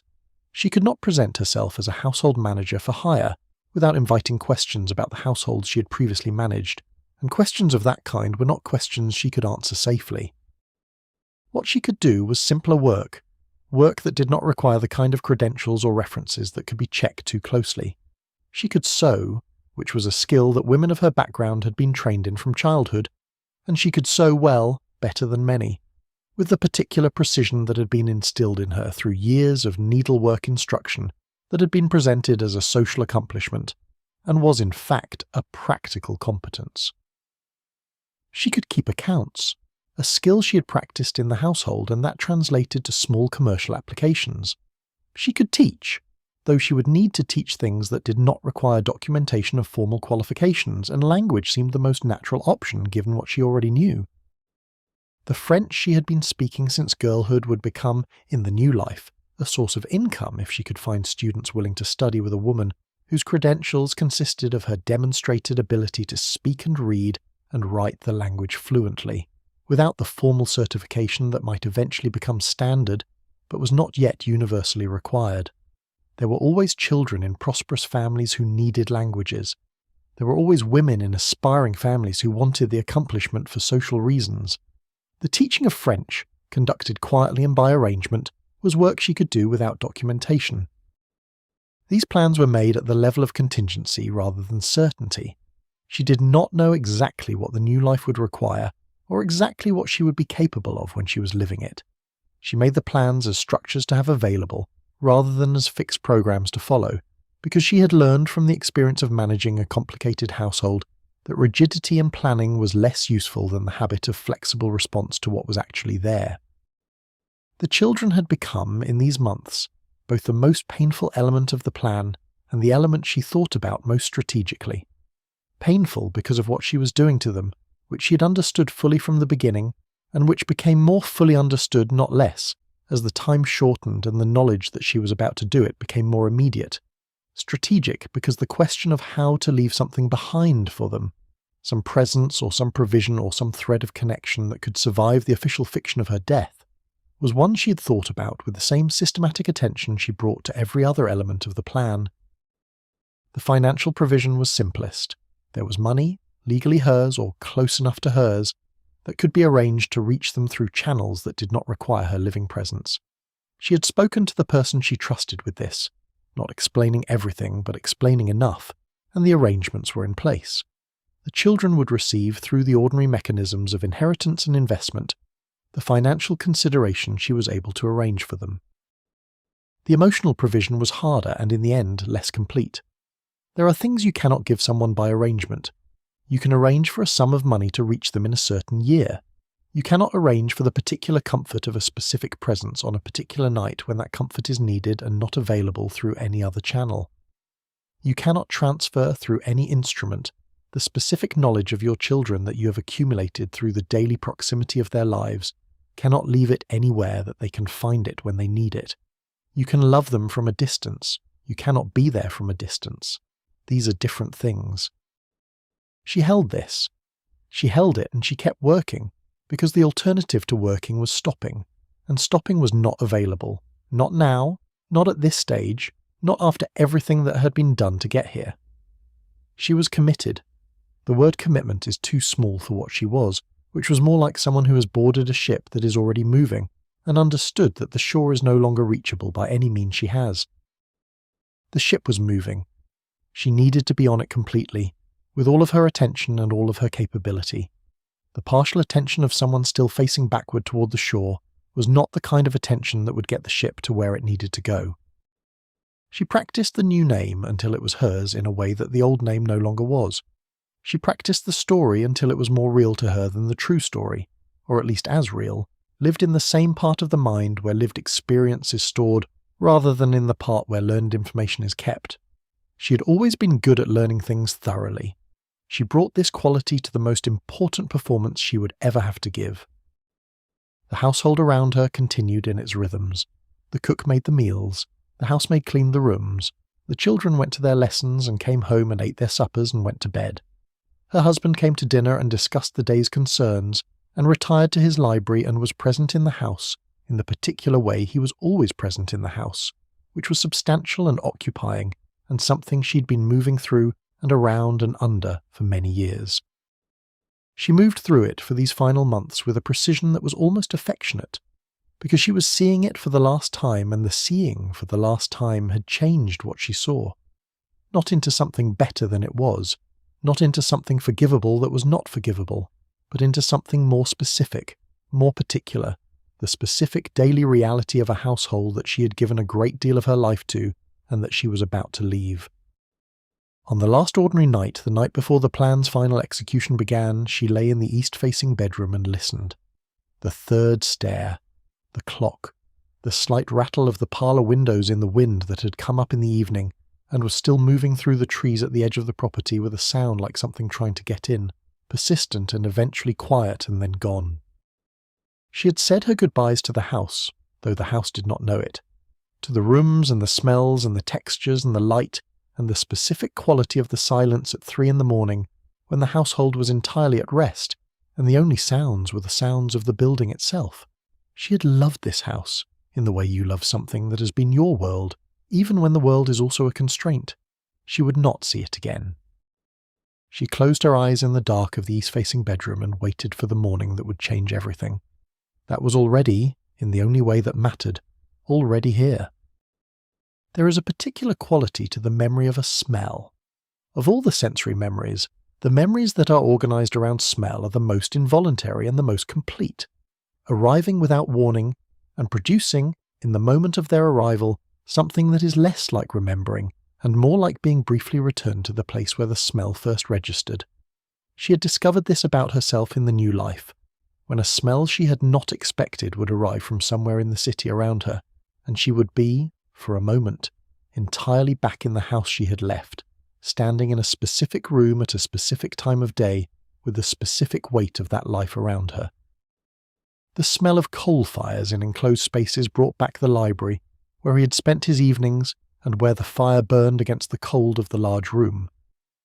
The smell of dried flowers brought back the entrance hall, where the flower arrangement on the hall table was refreshed every Monday morning with whatever was in season from the garden, or available from the florist on the high street. The smell of a specific soap, a brand she'd used for years without choosing it, simply because it was what the household used, brought back the upstairs bathroom with such completeness that for a moment she could feel the weight of the towels and hear the sound of the water in the pipes. These involuntary returns were not painful in the way she might have expected. They were more complicated than pain. They were the body's acknowledgement that the place and the life had been real, had been lived in with the full attention of the senses over many years, had accumulated in her in the way that only extended habitation accumulates, had become part of the physical substrate of her memory, in a way that the rational decision to leave could not undo. She had left the house. She had not left it from her sensory memory. The house was still in her, as fully as it had ever been, available to her in the involuntary register of smell and sound, and the specific feel of surfaces her hands had touched daily for years. This was not a problem to be solved. It was simply the nature of having lived somewhere long enough that the living had become physical, had deposited itself in the body rather than only in the mind. She carried the house with her into the new life. She carried it with the same permanence that she carried her children, as something that could not be left behind because it had become internal, because the years of contact had made it part of her in a way that departure could not undo. This permanence was one of the things she had not fully anticipated in the planning. She had imagined the departure as a clean break, as the removal of herself from the context that constrained her, as the beginning of something entirely new. What she found instead was that the new thing was layered over the old thing rather than replacing it, that she was building the new life on top of the old rather than in place of it, that the old continued to be present in the new in ways both voluntary and involuntary. The involuntary ways were the smells and the sounds and the particular quality of certain lights at certain hours. The voluntary ways were the things she chose to carry, the knowledge of what she had managed and how she had managed it, the competences and the habits and the specific kind of intelligence that domestic management requires, all of which were available to her in the new life, in ways that she gradually learned to use differently, in service of her own arrangements rather than in service of arrangements she had not chosen. She was not starting over. No one really starts over. She was starting forward from exactly where she was, which included everything she had been and everything that had happened to her, and moving in the direction she had chosen through a world that was the same world, encountered differently, through eyes that were hers to use as she chose.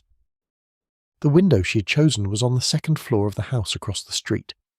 She had arranged it weeks before with a woman she trusted, a woman who knew only part of what she knew, only that she needed a place to observe something she could not otherwise see, for reasons the woman had been given and had accepted without pressing further.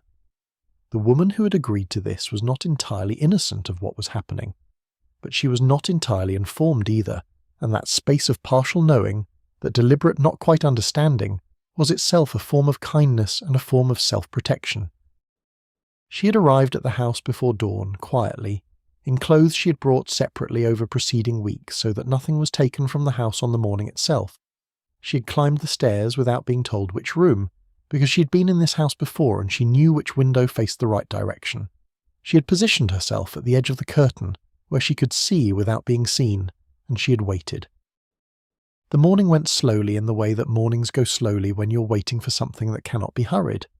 The light came in stages, the particular graduated light of early morning that seems to strengthen in steps rather than continuously, the darkness softening to grey, the grey warming to the flat white of overcast morning. The street below was quiet at first, and then a little less quiet, and then a delivery wagon went past and a domestic crossed with a basket, and somewhere down the block a door opened and closed. Her own house was visible from this window, the front facade and the steps and the door with its brass knocker that someone would have polished that morning as they always polished it on Thursdays, and the parlour windows and the upper windows including the window of the east-facing bedroom where she had lain awake listening to the house. The curtains in that bedroom were drawn. They would remain drawn. The household was in mourning. She watched the door of her house and waited. The undertaker had been engaged some weeks before, quietly through the doctor, in a way that was presented as a prudent arrangement for a woman with a serious illness. The undertaker was not, in this case, deceived. He understood something of what he was participating in, though probably not all of it, and he had been compensated for his cooperation and his silence in ways that made his cooperation sustainable and his silence reliable. He was a practical man in a practical profession, and he had encountered stranger things than this. The morning carriage came at 10:30. She saw it turn into the street from the left, the horses moving at the slow, ceremonial pace that undertakers train into them for this purpose, a pace too slow for ordinary use but appropriate for public grief, for the formal choreography of loss. The carriage was black, as was the custom, and the horses wore black plumes, and the driver sat very still on his box with the particular stillness of professional ceremony. It stopped in front of her house. The door of the house opened. She pressed herself more carefully against the side of the curtain. The people who came out first were household staff, the cook and the parlour maid and the housekeeper, all in black, arranged with the careful hierarchy that domestic service maintained even in grief, perhaps especially in grief, the structure reasserting itself in the absence of the person who had managed it. They stood to the sides of the steps and waited. Then her husband. She had not expected to feel what she felt when she saw him. She had prepared herself, she thought, for this moment. She had considered it in detail, and from every angle, and had believed she had arrived at a clear-eyed assessment of what she would feel and what it would mean. She had been wrong about that. She was wrong about it now. He was wearing his black coat, and his expression was one she had never seen on him before, or not in this configuration, not with these particular elements arranged in this particular combination.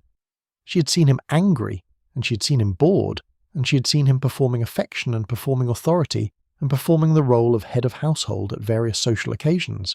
She had not, she realised, seen him like this. The expression on his face as he stood at the top of the steps of his own house was one she had no word for except grief. It was genuine. That was the thing she had not been certain of. That had been one of the questions she had lived with throughout the planning, the question of what he would feel, the question of whether his response to her death would be performed or real. Watching him now, she understood it was real. He was genuinely grieving. He stood on the top step of the house with his hat in his hand, and his face was changed by what he was feeling in a way that performing would not produce, that the muscles of the face do differently when the emotion behind them is real. This was a complicated gift. That his grief was genuine meant that she had mattered to him in some way she had not always been certain of. It also meant she was inflicting genuine suffering on a person who, whatever else he was capable of genuine feeling. She held this knowledge as steadily as she could and kept her eyes on what was happening below. The children came next, the oldest first, then the younger ones in order, each accompanied by a nursemaid or a governess who was managing the children's grief with the professional competence of people who had been told that the children must be present because propriety required it, and who were now managing the consequences of that requirement. The children were in black, small figures in adult ceremony, and they stood on the steps with the specific expression of children at formal occasions who have been told that this is important and serious and that they must behave accordingly. The youngest looked around as children look around, with the particular moving curiosity of small people who are processing a great deal of unfamiliar information simultaneously.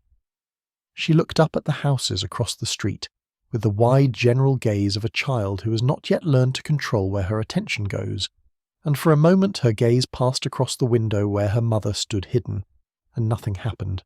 Of course, nothing happened, because a child looking across a street sees curtains and not the person behind them. She pressed her hand flat against the cold glass of the window, as she had known she would, as she had done in imagination so many times during the planning that the action felt like memory rather than its own first occurrence. The glass was cold under her palm.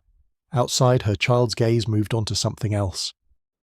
The coffin came out of the house carried by 6 men who moved with the careful choreography of professional pallbearers.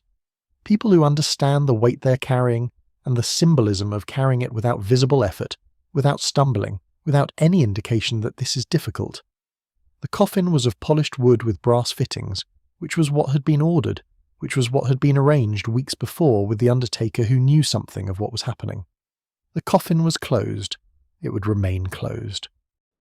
Beneath the polished wood, if you thought about it, there was either nothing or there was someone else, someone who had died without a name worth mourning for, without a household to stand on its steps in black and watch, and the transfer of that body from its anonymous death to this ceremonial one was the most morally complex part of everything she had done, and the part she had spent the most time with in the months of planning, turning it over and examining it from every angle, and arriving at the same conclusion every time, which was that whatever she had done, and she'd done something she could not entirely make peace with, she had made the best choice available within the constraints she was in, and what she had been done with care and with the full weight of understanding its cost.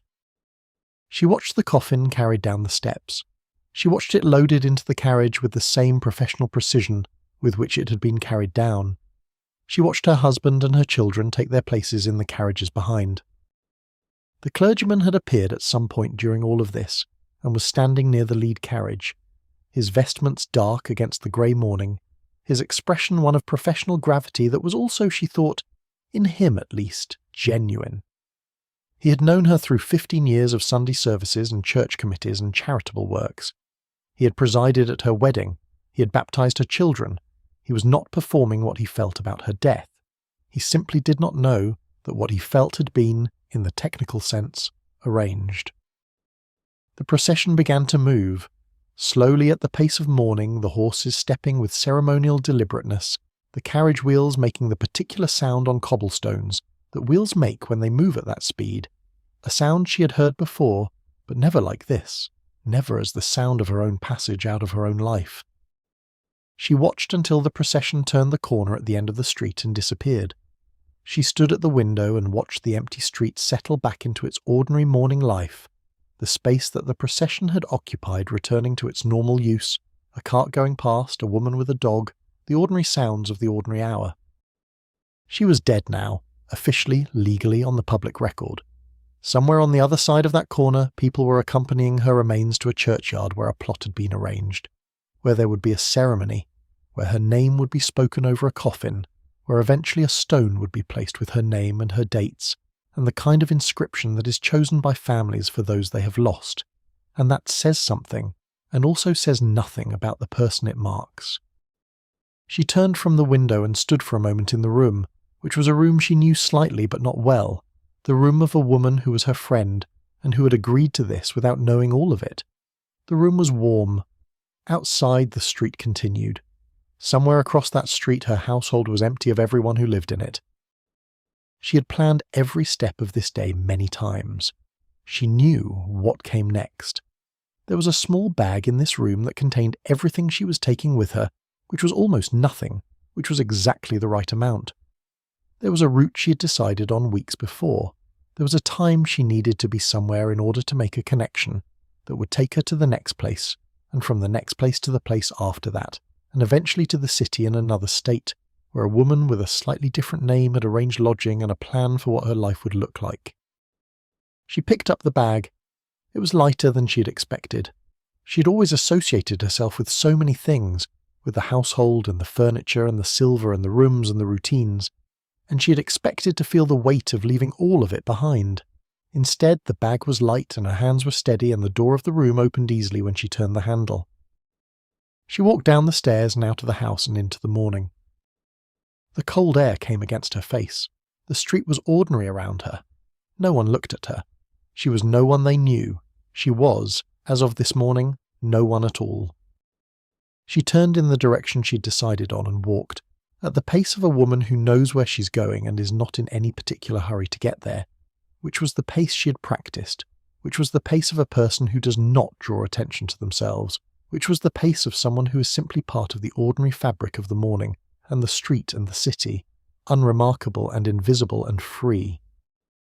There were other people in the room behind the curtain with her, which is to say that the room was empty, but she was not alone in any real sense, because she was carrying everyone she had ever known with her, as people do when they are about to leave a life, carrying them in the specific and particular form of all the accumulated knowledge of the people you have lived with, which is knowledge of a different order from any other kind. She knew exactly how her husband would stand. She had known this before she saw it, had known the particular set of his shoulders and the way he held his hat, had known that his expression would be the expression she had not seen before, but had been able to predict with the accuracy of someone who has studied a face for 20 years. The grief on his face was not a surprise exactly. It was a confirmation. Grief is a strange thing to inflict on someone you have studied. She understood that she was the cause of what was moving across his face, that his face was doing this because of something she had arranged, and the understanding was not comfortable even in the context of everything that had led to this moment. She had not wanted to cause him grief, specifically. She had wanted to stop living in a particular arrangement, and causing him grief was the cost of doing that, and she decided she was willing to pay that cost, but deciding to pay a cost and watching it be extracted are different things. The grief was real, and she had caused it. She held this the way she had held everything else, the way she had been holding things in parallel for months, the acknowledgement alongside the continuation, the cost alongside the necessity, the grief that she was watching and the fact that she was watching it. The clergyman had arrived and was standing with the composure of a man who had done this many times, and who understood that his role was to hold space for the grief of others rather than to express his own. He had known her through church committees and charitable work and the ordinary social interactions of a parish community, and his expression suggested that his composure was effortful rather than effortless, that underneath it something was moving that he was not permitting to appear. This was a kind of tribute, she thought. Whatever she had been in the community, she had been specific enough that people who knew her were having genuine responses to the news of her death. She had not been merely a social function, merely the wife of her husband or the mother of her children. She had been herself, specifically herself, and the grief around that self was genuine and particular. She had not always known this about herself. In the years of the household, in the long practice of the performance that had been required of her, she had sometimes lost the distinction between the performance and the person performing. She had sometimes felt so entirely organized around the management of external things that the question of who she was outside of those external things had no clear answer. She had been the household. She had been the social role. She had been the wife and the mother and the charity worker and the churchgoer and the person who managed the kitchen and supervised the staff and appeared at the dinner table every evening in appropriate clothes with appropriate conversation. But the grief below in the street was telling her something. It was telling her that the people who knew her had known more than the performance, that something had gotten through, some irreducible and specific quality of herself that was not just the household and not just the role, but actually her, the thing underneath all of it that she was only now, in the new life she was about to start, going to have the freedom to discover fully. The coffin moved down the steps with the careful choreography of the pallbearers, and she watched it go and she felt something she had expected to feel, which was the particular vertigo of watching the official symbol of your own end, and something she had not fully anticipated, which was a kind of release. The coffin was the end of something real. Whatever had been constrained and diminished and worn down, it was ending now, officially and publicly. With all the ceremony that endings receive, she was, in some genuine sense, dying. And what would come after the dying was, in some genuine sense, a life. The children stood on the steps in their black clothes, and she studied them with the terrible attention of someone who knows this is the last time, and is trying to take in enough to last.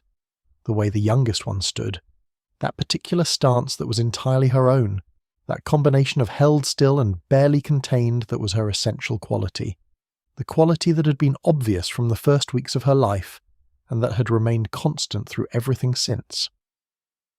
The way the older one's face was doing something complicated, the way older children's faces do when they are processing something too large for what they have learned to process, the adult grief arriving in a face still learning what to do with adult things. She pressed her hand against the glass. She let herself feel this, all of it, without the managed distance she'd been maintaining.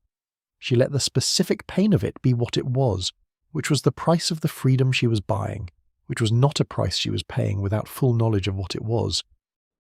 The youngest looked across the street. The gaze passed across the window unseeing. She was behind the glass, behind the curtain, behind the official reality of her own death. She was nowhere the child could find her.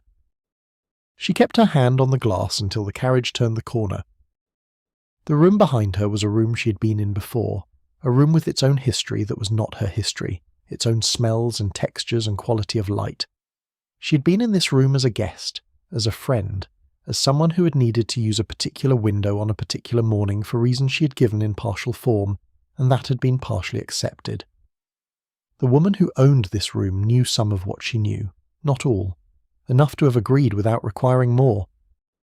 She stood in the room for a moment after the carriage disappeared. She stood there and let the stillness of the room hold her, and the stillness was different from the stillness of her own house, because it was someone else's stillness, someone else's accumulated quiet, and standing in it she was already beginning to understand the texture of being somewhere that was not hers, somewhere that was simply a place she happened to be. This was what the new life would be made of. Not the large planned moments, but the texture of ordinary minutes in places that were not significant, that held no history she had deposited in them, that were simply the world, offering its ordinary surfaces to someone who was learning to move through them as herself. She picked up the bag. She had made sure in the days before this one that the bag contained everything she could not do without. She had made sure it was not too heavy. She had chosen it for its unremarkability, a bag that would not be noticed because it was the kind of bag anyone might carry on an ordinary morning. She opened the door of the room. The stairs descended in front of her. She went down them. The front door opened onto the street. The street was the street she had lived on, visible from her window, known to her in every detail. She stepped onto it, and it received her as it received everyone, without recognition, without ceremony, as simply another person moving through the ordinary morning on their ordinary way to wherever they were going. She turned, she walked. Behind her the street continued to be what it was. The ceremony at the churchyard would have had a quality that she could imagine precisely, because she had attended enough of them over the years to know the specific textures of such occasions. The particular sound of footsteps on the gravel path between the gate and the grave. The way people arrange themselves around the open earth, close enough to be present and far enough to maintain the dignity of grief, which requires a certain amount of space.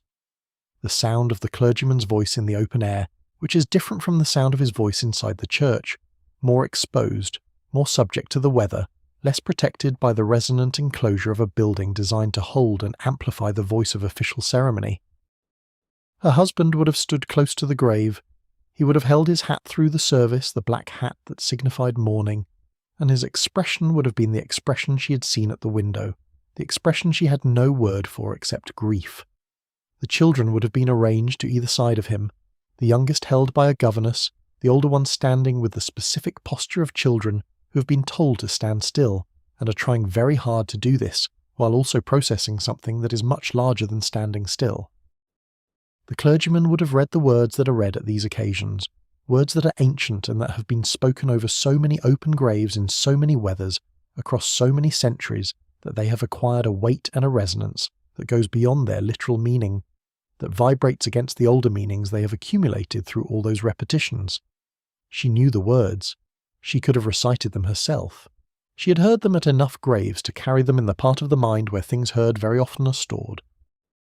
The words would have been spoken over the coffin that contained either nothing or someone else, someone who had died without ceremony and was receiving, in this arrangement, the ceremony of a life they had not lived.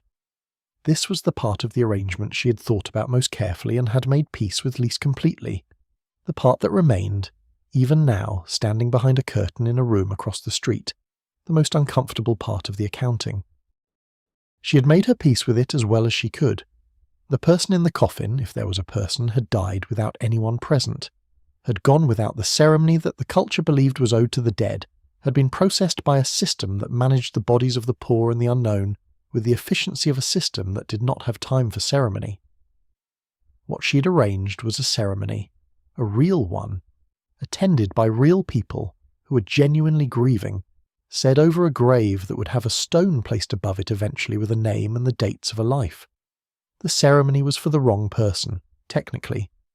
But it was a ceremony, and the person who received it had not received any, and the accounting there was complicated enough that she had decided it was not cleanly a harm. Whether she was right about this is not something the documents resolve. She thought she was right, with the same provisional and uncertain rightness with which she held all the difficult parts of the accounting. She thought it, and she lived with the thinking of it, and she went on, which is the only thing available to someone who has made an irrevocable decision and must continue in the world that the decision has created. The procession had turned the corner, the street was ordinary. She removed her hand from the glass. The room she moved into was smaller than anything she had lived in since childhood. A sitting room, a bedroom, a small kitchen where the stove worked well enough for what she needed it for. 3 windows, 2 of which faced another building close enough that she could hear conversations from the apartments on the other side. A floor that sloped slightly toward the east wall so that things rolled if you set them down carelessly. A radiator that made a sound in the early mornings, a rhythmic clanging that was annoying for the first week and became, after that, familiar enough to be almost reassuring. She had not lived in a small space since before her marriage. The house she had left had 40 rooms, or close to it, not all of them in daily use, but all of them part of the geography of her daily life, all of them requiring management, cleaning, heating, maintenance of a kind. She had moved through those rooms with the ease of someone who has inhabited a large space so long that it has become her natural scale, who would find anything smaller cramped and airless. The small rooms were not cramped. This surprised her. They were proportioned for a life of a different kind, a life that did not require space for the performance of social events, or the management of domestic staff, or the demonstration of wealth through the square footage of the rooms in which you lived. They were proportioned for a person who was, on the whole, alone, and who required space only for herself and the things she was doing. She had more things than she had brought with her, because in the first week she bought what she needed: a pot, a kettle, a cup, a plate, a knife and a spoon, a blanket because the one that came with the room was thin, a lamp for the evenings, a small shelf for books which she filled gradually, buying one at a time from a shop on a nearby street where the owner did not ask questions, and the selection was wide enough that she could find things she had not read and things she had read but wanted to read again. The reading was different from how it had been. In her previous life she had read in the morning room between her other tasks, and reading had been something she did in the intervals of other things, something that fit into the spaces left by the demands of the household. She had read quickly, always aware of what was waiting when she put the book down, always a little distracted by the awareness of the things still to be done.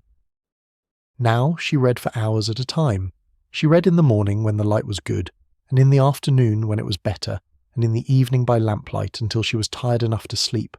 She read things she had not been able to read before, things that had seemed unsuitable or impractical or simply too absorbing for a life that could not afford to be absorbed.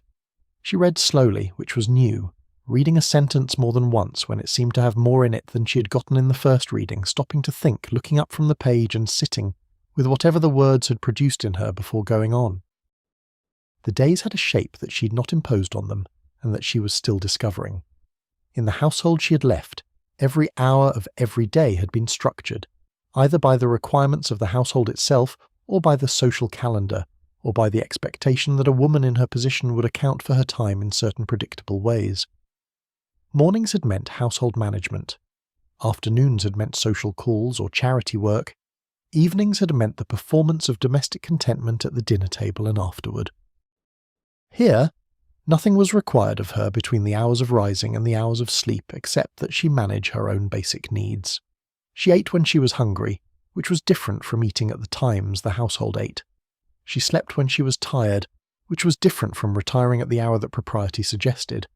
She went out when she wanted to go out and stayed in when she wanted to stay in, and made no accounting to anyone of how she had spent the hours between. The freedom of this was, in the early weeks, almost physically disorienting.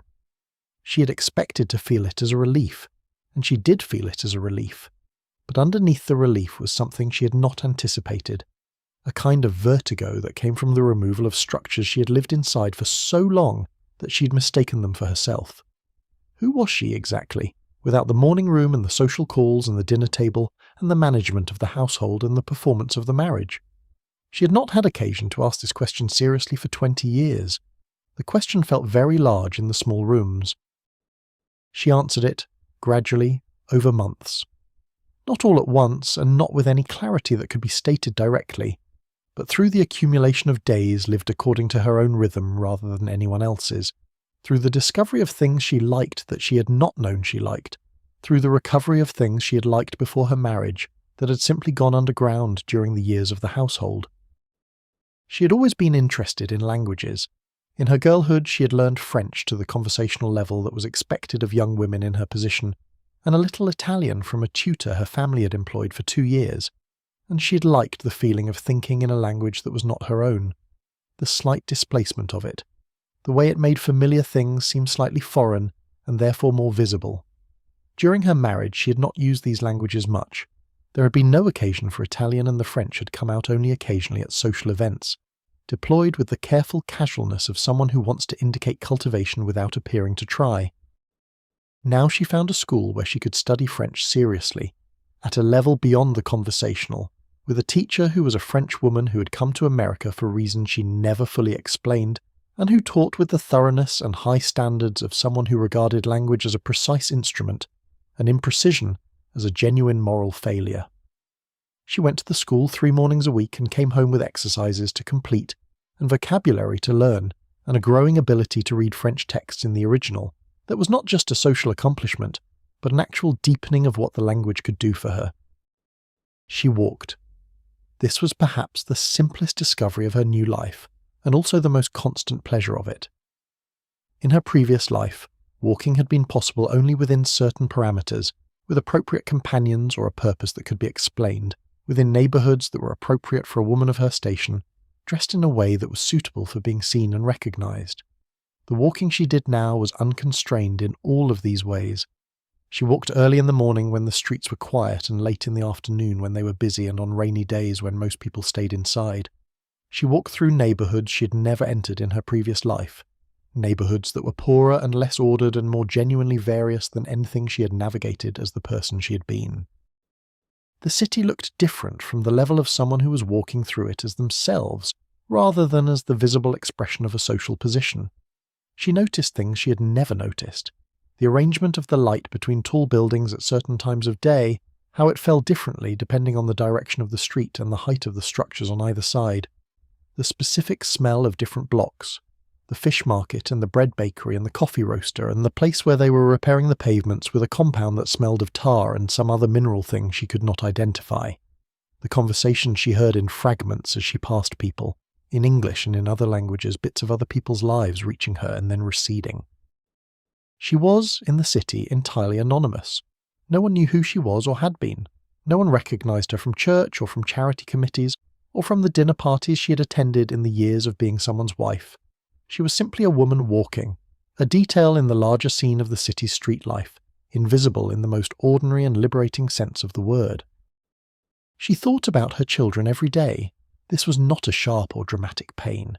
It was a chronic condition, something that ran underneath everything else, something that was simply present in the same way that weather is present, as a background condition of existence that you live within rather than against.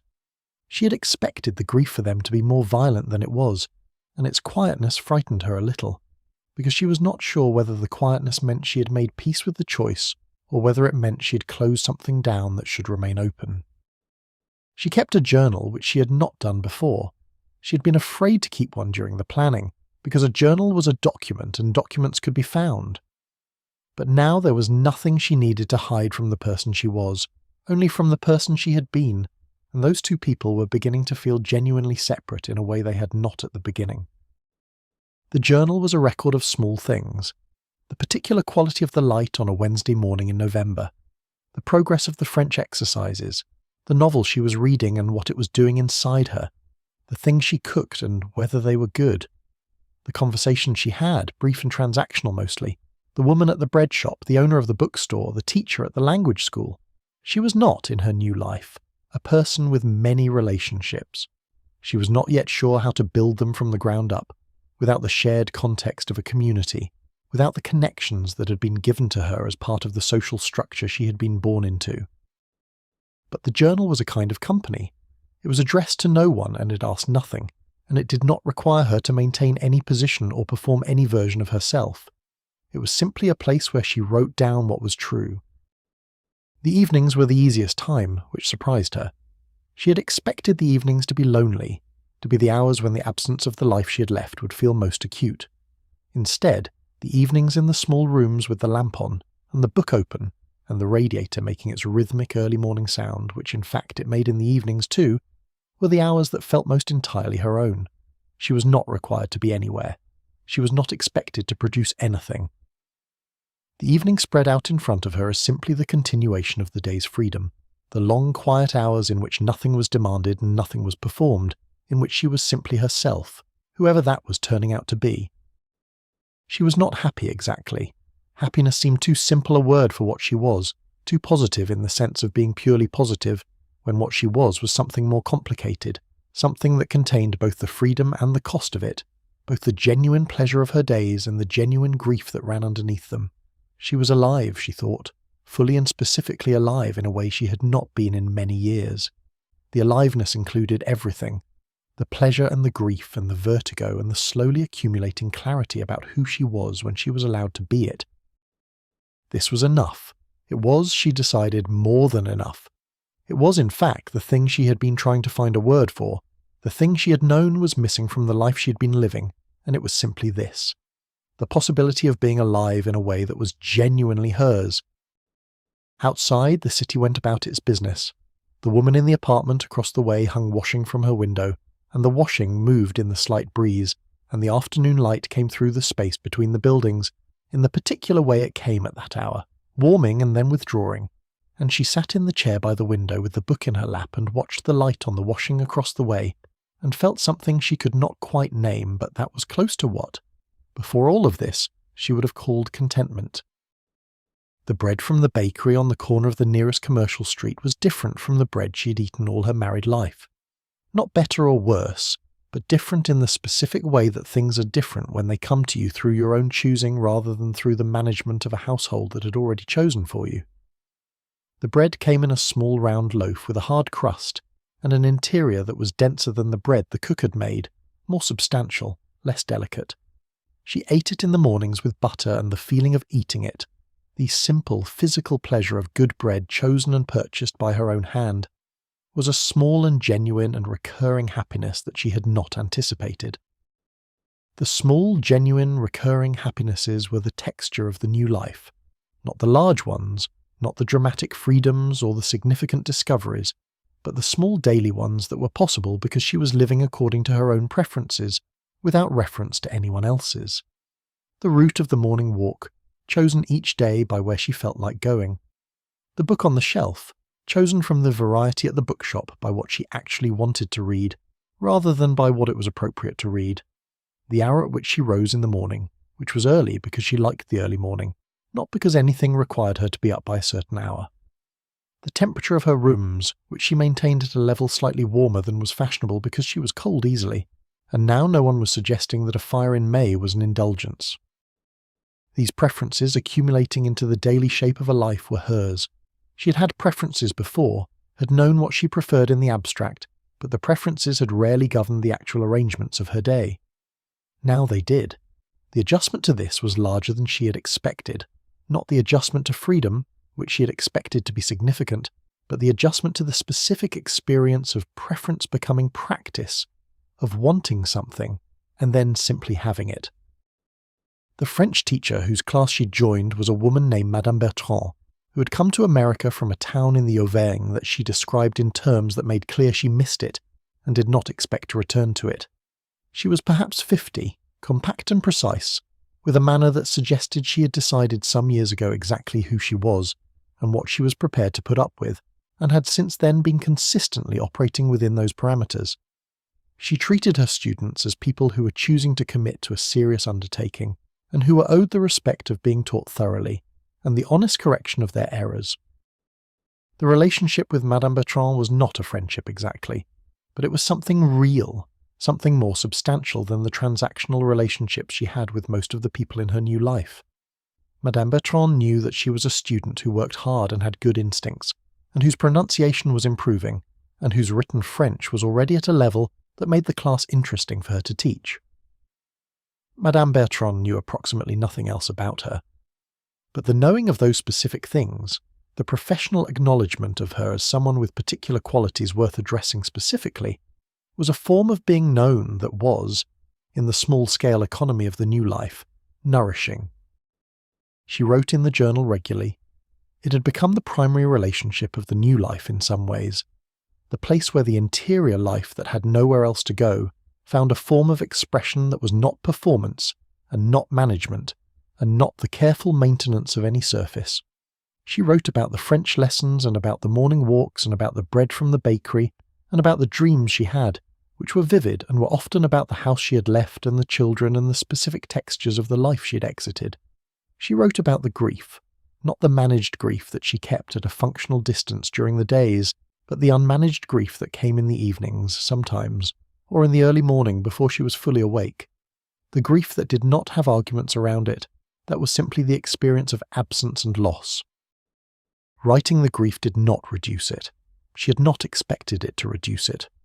But writing it gave it a shape that it did not otherwise have, made it legible in a way that allowed her to carry it more efficiently, to know its dimensions rather than to encounter it as something without borders that could be any size. This was useful. She was a practical woman. She brought practicality even to the unmanageable things. The city around her had seasons, the same seasons as the city she'd come from, which was not far away in absolute terms, but was sufficiently removed that she did not encounter anyone who knew her, and the physical distance had become, in her new life, much larger than it was on a map. The autumn came with the particular quality of urban autumn. The smell of leaves in the gutters of streets where there were trees, and the smell of coal fires beginning as the evenings cooled, and the particular grey-gold light of October afternoons in a northern city that has put away its summer. She walked through all of it with the attention she'd been developing, the attention of someone who has recently become capable of seeing things rather than only managing them. Winter was the hardest season in the new life, not the cold, which she managed, but the contracted days, the early darkening, the way the small rooms became smaller when it was dark outside for so many hours. She had not had occasion, in her previous life, to feel the weight of short winter days in this way, because the previous life had filled the hours with enough people and obligations that the shape of the day was defined by them rather than by the light. In the new life, the light mattered more because the light was what was there, the actual daily substance of the physical world rather than the backdrop to a crowded social existence. She learned to fill the winter evenings differently than she had managed the summer ones. More reading, of the absorbing kind that required enough attention to displace other things. Cooking, which she was learning with the genuine interest of someone learning a practical skill from the beginning, without the kitchen hierarchy of the previous life, without the cook who knew what she was doing, and the kitchen maid who assisted, and the whole infrastructure of professional domestic labour that had made the actual preparation of food something that happened somewhere else. She was learning to cook in the way that people who have never cooked learn, through failure and repetition, and the occasional success that she documented in the journal, because the documentation of it gave her pleasure. Spring arrived with the specific relief of spring in a cold climate, a relief that is physical and immediate and feels, every year, slightly surprising, as though the body had not quite trusted that warmth would return. She walked further in the spring, drawn out by the longer evenings into parts of the city she'd not yet explored, finding her geography of the place extending week by week, the internal map of the new city becoming more detailed and more like home. Home, This was a word she thought about. The small apartment was home in the functional sense, the place she returned to and where her things were and where she slept. Whether it was home in the larger sense was a question she held without pressing for an answer, because the answer was not yet available, and pressing for it prematurely would produce an answer that was not accurate. Home is built over time, and she had only a year of time so far, which was a beginning but not an accumulation. She was building the accumulation. Every morning walk that became familiar, every interaction with the people in her regular orbit, the bread woman, the bookshop owner, Madame Bertrand, the woman at the library where she had gotten a card and which had become one of the anchors of her week, the small rituals of the daily life, the cup of tea before the morning walk and the journal writing before sleep, and the particular way she had arranged the 3 rooms of the apartment according to her actual preferences rather than according to any external standard. The self that was emerging from this accumulation was not entirely new. There were things she recognized from before the marriage, from the girl she'd been before she became a household, a social role, a wife, the interest in language, the pleasure in reading, the tendency toward observation over participation in social situations, the specific quality of attention she brought to things when the attention was genuinely hers to bring. These had been present before and had survived the years of the household underground, and they were coming back now as something more than underground, as the actual daily substance of who she was. But she was also different from the girl before the marriage. She had been 20 years in the household, had managed its complexities and absorbed its demands and survived its costs, and the surviving had produced something in her that had not been there before, a specific and clear-eyed understanding of what structures do to people and what people do within structures. A patience with difficulty that was not resignation, but was the practical competence of someone who has learned to work with what is there. A willingness to hold complexity without resolving it prematurely, without demanding that the accounting come out clean, that had not been available to the girl she'd been before. She was, she thought, in the quiet of the small apartment on an evening in the 2nd year of the new life, more herself than she had ever been. Not healed, not free of the costs, not finished with the grief that was still present and would probably always be present in some form, but more fully inhabiting the space of herself, more genuinely present in her own life than she had been in any of the years she could clearly remember. This was what she'd gone looking for. It was this. The woman at the bread shop knew her as someone who came in on most mornings and bought the small round loaf and occasionally the larger one when she'd been expecting company. Though the company had not materialized often enough to establish a pattern, she knew the woman's face and her regular order, and the fact that she preferred the bread from the back of the rack rather than the front, where it was slightly fresher, a preference the bread woman had noticed without comment but accommodated without being asked. This was the texture of the anonymous urban relationship, the practical knowledge accumulated through daily repetition, offered without intimacy, and received without obligation. The woman in the bookshop knew more, in the sense that the topics of the book she chose were legible to someone who paid attention, and the bookshop owner paid attention, because the business of bookselling rewards attention to the preferences of the people who come through the door. He knew she was interested in French literature and in history, particularly the history of domestic and social life rather than the history of battles and great men, and in novels of a particular kind, novels of observation rather than adventure, novels interested in the interior life of their characters rather than in the external events of their plots.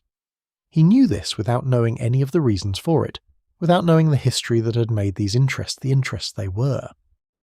The library had its own partial knowledge. The librarian who had issued her card and who had seen her regularly since then knew that she was a reliable and careful borrower, that she returned books in good condition and before the due date, that she had wide-ranging interests that could not be easily categorized, that she sometimes asked for help finding things on subjects she was exploring, and that the help she needed was specific and genuinely informed rather than the general guidance that inexperienced readers sometimes required.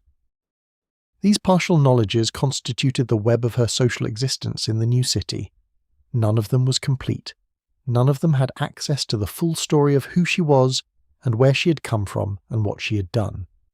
But together they created a life with enough human texture to sustain her, enough contact with other people to prevent the anonymity from curdling into isolation. She was building, slowly and without quite intending to, a community of partial knowing. The kind of community that is available to adults who enter a social world without the connective tissue of shared history, who must build their relationships from the available materials of daily contact and genuine attention, and the slow accumulation of trust in people who know only part of you. This was a different kind of community from the one she had left, which had known her completely, in the sense that it had known everything about her social position and family situation, and domestic arrangements and public conduct, and had known nothing about the interior of her private life. The community of partial knowing knew something real about her. The books she chose were not performances. The way she asked for what she needed was not performance. The daily presence of herself in the street and the bakery and the library, showing up in the same ways at the same hours, was not performance. It was simply her, living her life as herself, in the degree of visibility that felt right and no more. This calibrated visibility was one of the freedoms she had not anticipated. In the previous life, the visibility had been total within the social world she inhabited. Everything she did and wore and said and was seen, in the context of the position she occupied, read and assessed and discussed by people whose assessment mattered because they had power over the conditions of her life. In the new life, the visibility was partial and voluntary, and governed by nothing except her own preferences for it, and the freedom in this was genuine and specific, and something she noticed and appreciated every time she moved through the ordinary transactions of a day. Not all of them stayed gone. This is part of the story that is harder to tell, because it requires holding two truths at once, the truth of the escape and the truth of the return, and the return complicates the escape without cancelling it, gives it a different shape than the simple arc of liberation that is easier to understand. Some of them came back because of money. The financial arrangements they had made before leaving, however careful, had limits. They had taken what they could access without detection, and they had believed in the planning that it would be enough. And sometimes it was enough, and sometimes it was not. The costs of an anonymous life were not enormous, but they were real. Rent, food, coal for the stove, clothes that did not attract attention, the small daily expenses of existing in a city without the infrastructure of a wealthy household to absorb them. When the money began to thin, the options were limited. Working was possible. Many of them worked, took in sewing, or taught languages or kept accounts for small businesses whose owners did not ask too many questions about the background of a competent woman willing to work for modest wages. But earning enough to sustain even a simple life from a standing start, without credentials or references that could be checked too closely, was a challenge that some had underestimated. The genteel poverty of a woman in reduced circumstances was a recognizable social category, but the mechanics of sustaining it required a kind of resourcefulness that was not always available in sufficient supply. There was also the loneliness. This one is more difficult to document because it is private in ways that even the financial records are not, but it surfaces in the few surviving accounts with enough regularity to be treated as a pattern rather than an individual failing. The freedom that the new life offered was real. But freedom and connection are not the same thing, and the freedom she had found did not automatically produce connection. She was anonymous in the city, which was a relief in some registers and a kind of starvation in others.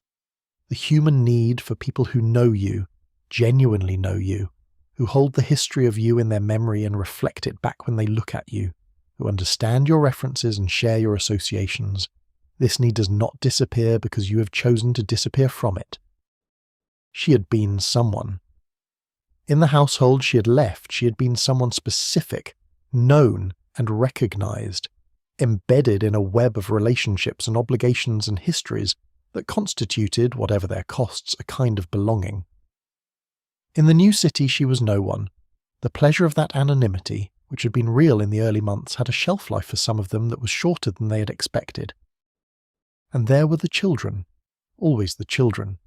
The chronic condition of their absence, which she had managed in the early months by holding very still inside herself in relation to it, had a way of becoming acute at certain moments and under certain pressures that she could not always anticipate or control. A child passing in the street who moved or spoke with a gesture that reminded her. A sound from the apartments above that was the particular sound of small feet running, the sound of childhood that is universal and specific simultaneously. The dates that she held privately, birthdays, the anniversary of the first day of school, the smaller private anniversaries that only she knew were anniversaries, the day the youngest had first walked independently across the kitchen floor toward her arms. For some women, these pressures eventually outweighed everything else. The calculation that had made leaving feel necessary and possible shifted under the weight of what leaving actually felt like lived from the inside, and the calculation shifted, and they found their way back. The return was its own kind of complicated. Legally, a woman who had faked her death and then reappeared was, to put it mildly, in a difficult position. She had ceased to exist on the public record. Her estate, whatever it consisted of, had been distributed or was in the process of being distributed according to the terms of her apparent death. Her husband, if enough time had passed, might have remarried. Her children might have been told stories about her that were not true, and that her reappearance would now complicate in ways that could not be easily undone. The legal exposure was real. The falsification of a death certificate was a crime that could, in principle, result in prosecution. The doctor who had signed the certificate was exposed by her return. The household arrangements that had been made on the basis of her death were legally void. The probate proceedings, if they had progressed, would need to be reversed or renegotiated. Some returns were managed quietly, which is to say that the people involved in the original deception colluded in a second deception, one that created an explanation for her reappearance that was legally less catastrophic than the truth.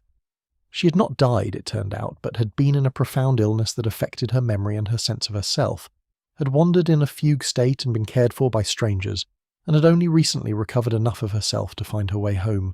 This explanation was medically implausible to anyone who thought about it carefully, but it was an explanation that served everyone's interest in avoiding the alternative, and so it was generally accepted by the people who needed to accept it, and generally not examined too closely by the people with the power to examine it more. The husband who received her back in these cases was navigating his own complicated interior landscape. He had grieved, genuinely, as she had watched him do. He had arranged the burial and spoken to the clergyman and managed the household and the children through the period of loss with whatever resources he had for managing loss. He had over months or years rebuilt the household around the absence she had left in it, and now she was back, and what he felt about that was not simple. Some husbands received her back with what appeared to be relief and affection, a response that suggested the grief had been genuine, and the man behind it capable of something more generous than the marriage had perhaps allowed him to demonstrate. Some received her back with a controlled fury that was not expressed in any form that would have been visible to the household, but that made itself known in the dynamics of the household in the years that followed. Some received her back and immediately engaged lawyers and began proceedings that were, in their way, the honest response to a deception that had been breathtaking in its completeness. The children received her back with the specific complicated response of children who have been told something definitive and then had the definitive thing revised. They had been told their mother was dead. They had incorporated that fact into the story of themselves. They had grieved in whatever way children grieve, which is different from adult grief, and less resolved and more embedded in the daily texture of life. And now the dead person was not dead, and the story they had been told was not true, and the adults who had told them the story were also the adults they depended on for the stories that were true, and what that did to the internal landscape of a child is not possible to fully document and probably not possible to fully recover from. The returns that did not become public record are, by definition, the returns we know least about. The ones that survived without prosecutions or public scandals are preserved only in family memories, passed down through generations with varying degrees of accuracy, the original event softened or dramatized or sometimes simply lost. There was a great-great-grandmother who disappeared and came back. There was a woman in the family who had some kind of episode and was away for a time. The specifics blurred, the shape of it persisted. The returns that did become public record are the ones that illuminate the full mechanics of what had happened, because a public return forced the public examination of a private arrangement, and the public examination was preserved in the newspaper accounts and the court documents and the legal proceedings that are still legible today. In those accounts, what comes through most clearly is not the scandal of the original deception, though the accounts treat it as scandalous, because that was the idiom available to them for discussing a woman who had done something extraordinary outside the boundaries of what women were supposed to do. What comes through, most clearly, if you read the documents with attention, is the specific cost that each person in the story had paid for the arrangements that had been made, the husband and the children and the doctor and the woman herself, each of them carrying something that was heavy in its own way, each of them marked by the deception in ways that the legal proceedings could document but not resolve. There were women who returned and found, to their surprise, that the marriage they had left had changed in their absence. Not that the husband had changed, necessarily, though some had, but that the marriage itself had been transformed by the crisis of loss and return into something that had more space in it for what she actually was than the original structure had contained. The loss of her had perhaps forced him to reckon with what he had had, and the reckoning had produced in some men a humility and a revision of their behaviour that the ordinary pressures of a functioning marriage had never produced. These were exceptional cases. The evidence does not support optimism about what most returns look like from the inside, but they existed, and they are part of the story, and they suggest something about the complexity of human arrangements, about how catastrophe can sometimes create space that ordinary life forecloses. There were also women who never returned in person, but who arranged, through intermediaries, to know something of what was happening to their children. A letter sent through a trusted third party that would not reveal her location. A small gift, anonymous, for a birthday. A way of staying in the story without being in the story, of maintaining a thread of connection too thin to be traced but real enough to sustain something she could not entirely let go of. These arrangements were fragile and imperfect, and they involved a continuing deception that extended over years, requiring the cooperation of people who understood something of what they were maintaining. They were also, in their way, a kind of answer to the question of whether you could be gone and still present, whether you could love someone from a distance too great to cross, and still have that love mean something, still have it do something in the world rather than simply existing as a private pain. The answer the evidence gives is ambiguous, as the answers to those kinds of questions tend to be. The love meant something to the women who held it. Whether it meant something to the children who received, without knowing it, the anonymous birthday gifts and the careful letters routed through intermediaries is a question that cannot be answered from the documents that survive. What can be said is that the women who arranged these threads of connection were not, in doing so, only serving their own need. They were also, in the only way available to them, trying to maintain something in their children's world that they believed their children needed, even if their children would never know where it came from or who had arranged it.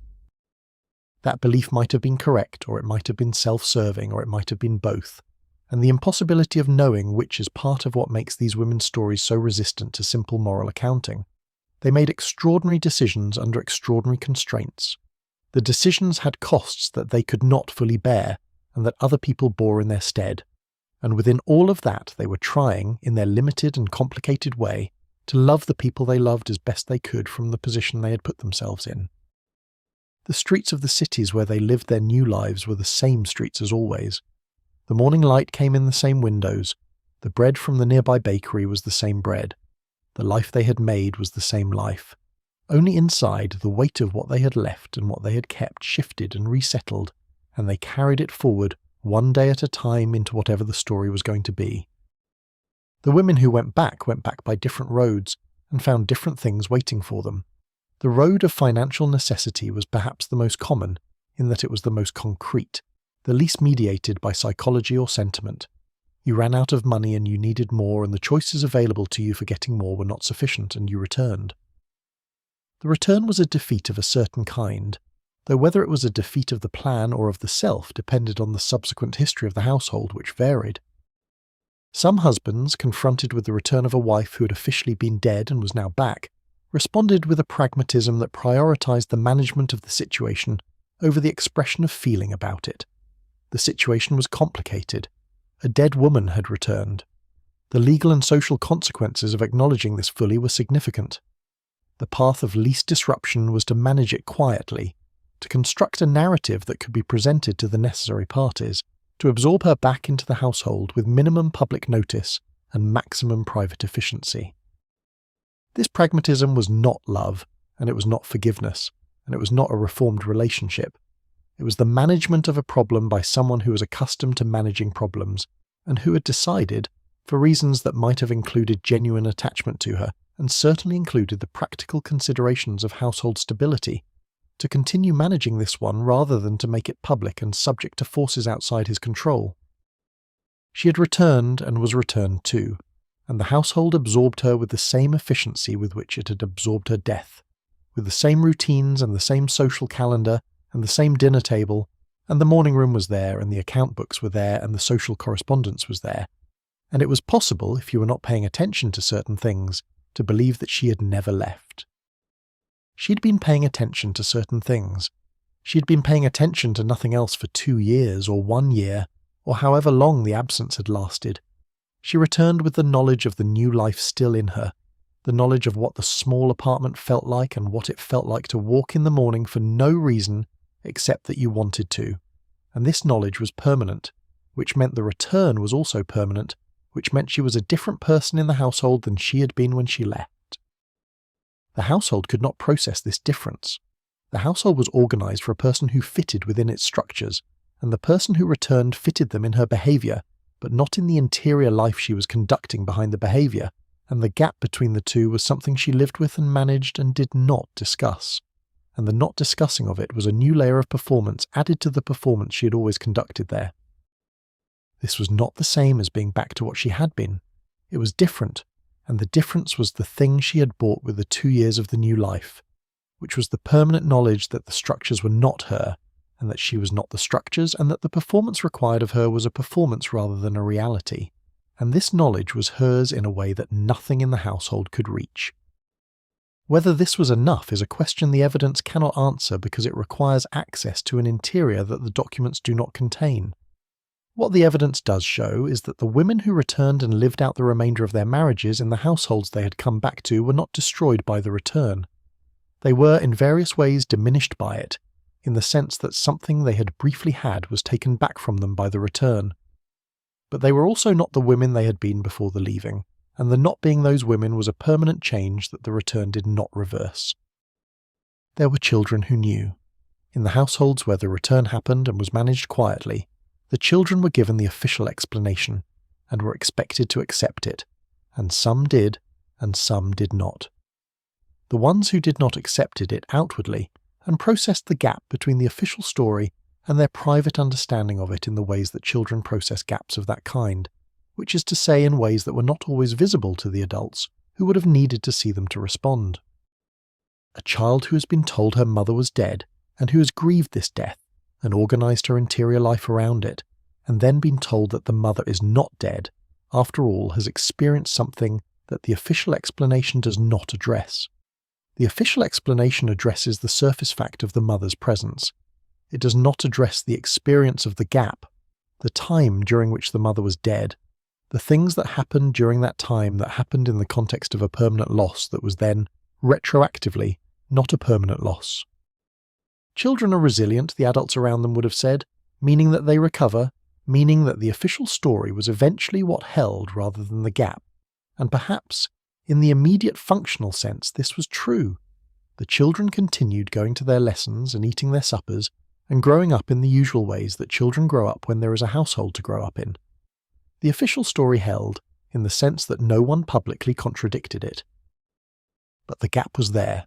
It remained there in the adult lives of the children who had lived through it, who could be found in later years, when someone looked, carrying the specific formation of an attachment that had been made and broken and remade, carrying the specific quality of a trust that had been fundamentally revised.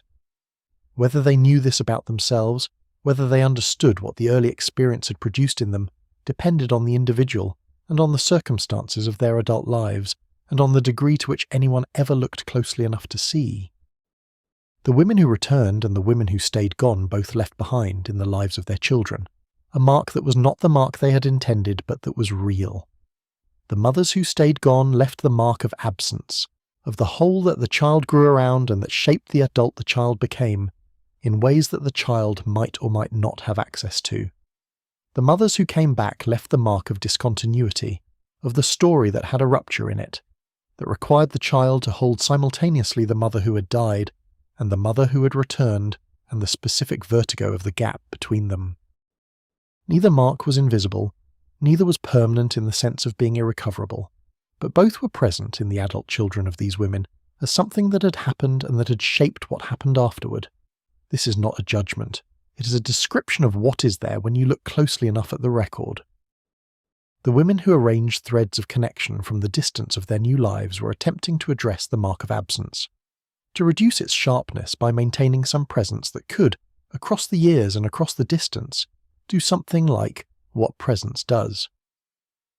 The question of whether these attempts succeeded depends on what you mean by succeeded. The threads of connection were thin and impermanent, and could not do what physical presence does. But they were something rather than nothing, and something rather than nothing is the best that can be done from a situation in which the only remaining options are degrees of inadequacy. The record that survives of the attempts to maintain these threads is fragmentary and touching. A letter received by a woman in her 70s, from a source she could not at first identify, that contained a sum of money and no return address, but that she kept for the rest of her life without quite understanding why, without knowing that the sender was the mother who had been dead for 40 years, and who had arranged, through the network of a long and careful absence, to do this small thing. A small gift, anonymous, delivered on a birthday through a chain of intermediaries that reached back across a distance of time and geography to a woman in a small apartment who had kept track of the birthdays as she'd kept track of everything, precisely and without sentiment but not without love. The love was real.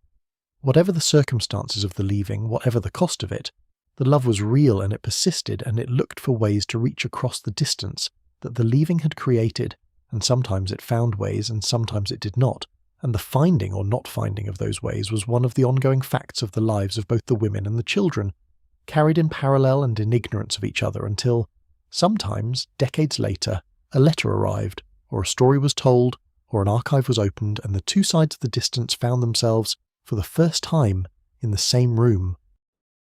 The stories that survived did so through the cracks in arrangements that were designed to leave no cracks. They survived because humans are not ultimately good at keeping secrets forever, because the pressure of an extraordinary story looks for release over time, because the people involved in these arrangements died and left documents that were not always destroyed as carefully as they should have been, because the women themselves, in old age or in moments of vulnerability or in the specific need that people have to be genuinely known by someone, sometimes told. The newspapers, when they got hold of a story, treated it as a sensation. This was the idiom of the press in the late 19th and early 20th century, and it was applied to everything that deviated from the expected social scripts, particularly deviations involving women and the domestic sphere and the management of marriages. The headline would announce the return of a woman believed dead, or the discovery that a death had been falsified, and the story beneath it would be written in the language of moral outrage and social anxiety, and the prurient fascination with transgression that has always sold newspapers. Reading those accounts now, what strikes you is not the outrage but the incompleteness. The newspaper story is always about the surface, the public facts that can be stated and attributed and arranged in a narrative with a beginning and a middle, and a resolution that satisfies the reader's need for a story to end. The newspaper does not have access to the interior, to the months of planning in the morning room, to the conversation with the doctor, to the hand pressed against the cold glass of the window across the street. The newspaper has the scandal. It does not have the story. The private archives, where they survive, have something closer to the story. The letters between women friends, the kind of letters that were written with the understanding that they would be private and preserved and eventually available to whoever sorted through the papers after the writer's death. These letters sometimes contain references that are indirect but unmistakable to contemporaries who knew the situation. A woman writing to a friend says only that she has heard something about a mutual acquaintance that confirms what she had long suspected, and the mutual acquaintance was a woman who had died several years before, and the something that confirms the long-held suspicion is never made explicit in the letter, but is clearly understood by both parties. The diaries are more explicit when they exist, because a diary is written for oneself and has no audience to manage. The women who kept journals during and after these escapes left records that are in some cases detailed enough to reconstruct much of what happened, and the detail they provide is not the detail of the newspaper story, the scandal and the legal consequence and the social aftermath, but the interior detail, the specific texture of the experience as it was lived from the inside. What those interior records show, reading them across the distance of 100 years or more, is a picture that is not reducible to either the moralistic framing of the newspaper or the purely sympathetic framing of a later era that has learned to be more critical of the institutions these women were escaping. They show women in full, which means women with genuine virtues and genuine failures, with clear-sighted assessments of their situations and also blind spots about the costs they were imposing on others, with real courage and real capacity for self-deception in roughly equal measure.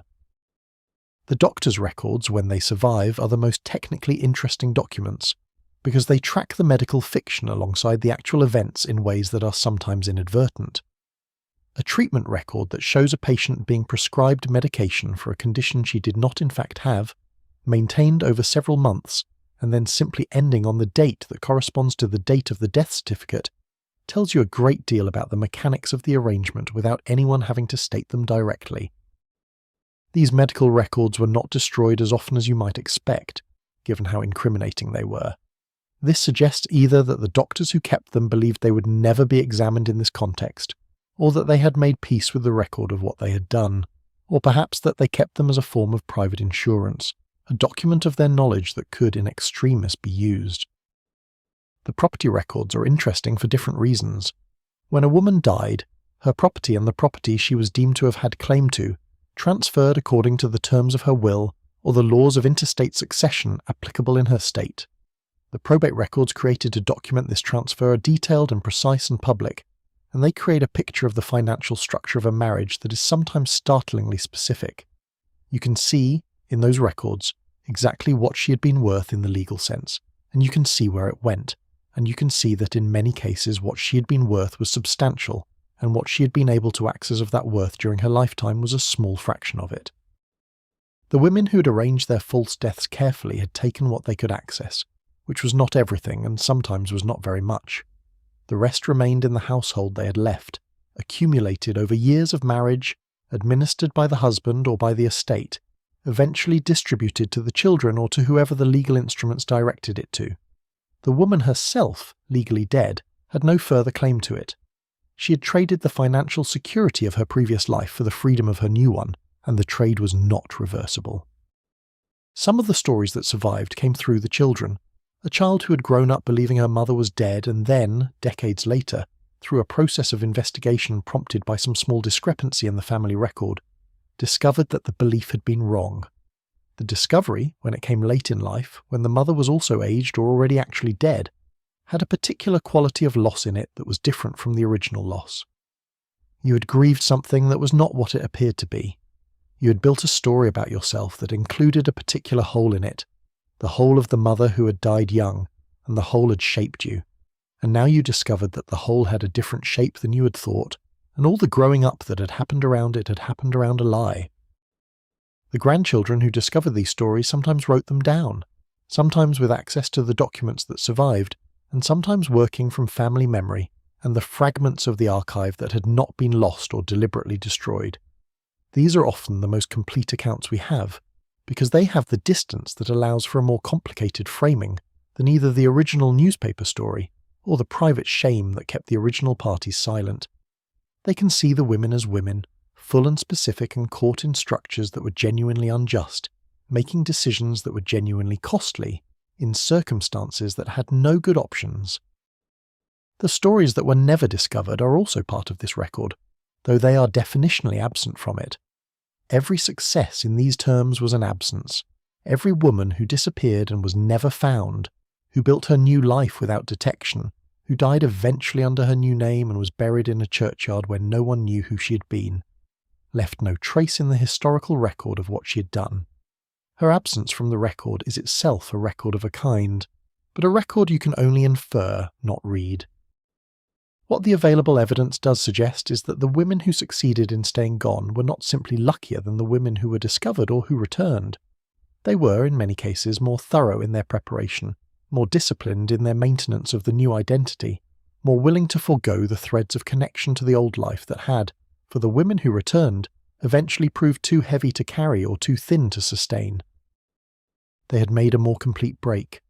They had in some sense died more thoroughly, had allowed the person they had been to become more genuinely past, had inhabited the new identity not as a costume but as a genuine second self that eventually became a first self, the self that was more real than the one that lay on official record back in the household they had left.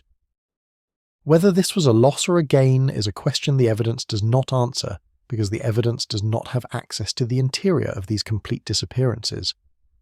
We can only say that the women who disappeared completely paid for their freedom, with everything they had been, and built their new lives from what was left after that payment, and that whatever those lives contained, they contained it as people who had made the most dramatic possible assertion of their own existence, and had found, on the other side of it, a world that was smaller and quieter and more genuinely their own. The newspaper stories eventually faded into back issues. The court documents were filed and eventually transferred to archive storage where they waited, with the patience of documents, for someone to come looking.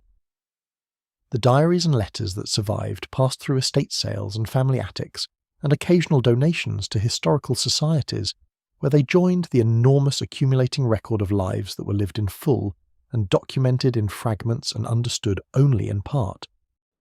But the stories were there. They had always been there. They waited to be read with the attention they deserved, not as sensations or as cautionary tales or as illustrations of social pathology, but as the records of specific women making specific decisions under specific conditions, navigating the territory of their own lives with whatever tools the territory had given them. They had found, most of them, what they were looking for, or something close to it, or at least something better than what they had left. The standard for something better was not set very high by what they had left, and yet the something better they had found was, in the accounts that survived, genuinely better, genuinely richer and freer, and more fully inhabited than the life the map had drawn for them. This is not the same thing as happiness, and it is not the same thing as resolution, and it is not a vindication of the costs that were paid by people who had not chosen to pay them. It is simply the record of what was there, on the other side of the most extraordinary step most of them had ever taken. The houses they had lived in stood for decades after they left. Some still stand. The windows look out on streets that have changed and streets that have not changed much at all. The brass knockers have been polished by other hands. The boxwood hedges have been trimmed on other Tuesdays. But in the rooms of those houses, in the particular slant of the afternoon light through a parlour window, in the sound of the third stair in the quiet of the night, there is still something of the people who lived there, the texture of lives fully inhabited, the residue of presences that were as real and specific as any presence gets, and that cannot entirely be erased by the official record of their departure. The newspaper accounts of the discovered cases followed a pattern that was itself instructive about the culture that produced them. The headline announced the central fact in terms that emphasized the sensational quality of the deviation from expected social behavior. The woman had deceived. The husband had been wronged. The official record had been falsified. The language was that of transgression and violation, rather than of desperation and constraint, because the culture did not, in that era, have ready language for the other framing, or rather it had the language but it was not the language of newspapers.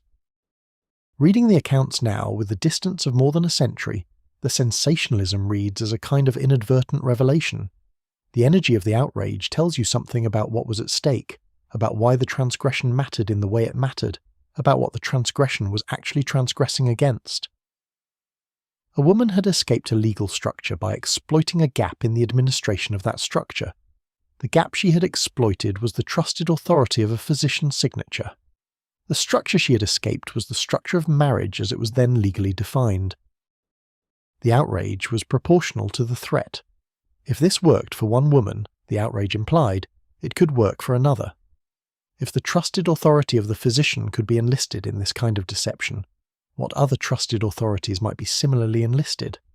If a death certificate was available as an instrument of escape, what other instruments might be similarly available?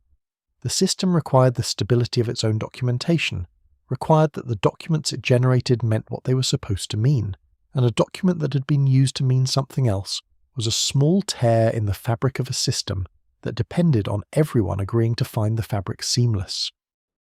The legal consequences that followed from the discovered cases were, in most instances, less severe than the newspaper accounts implied they would be.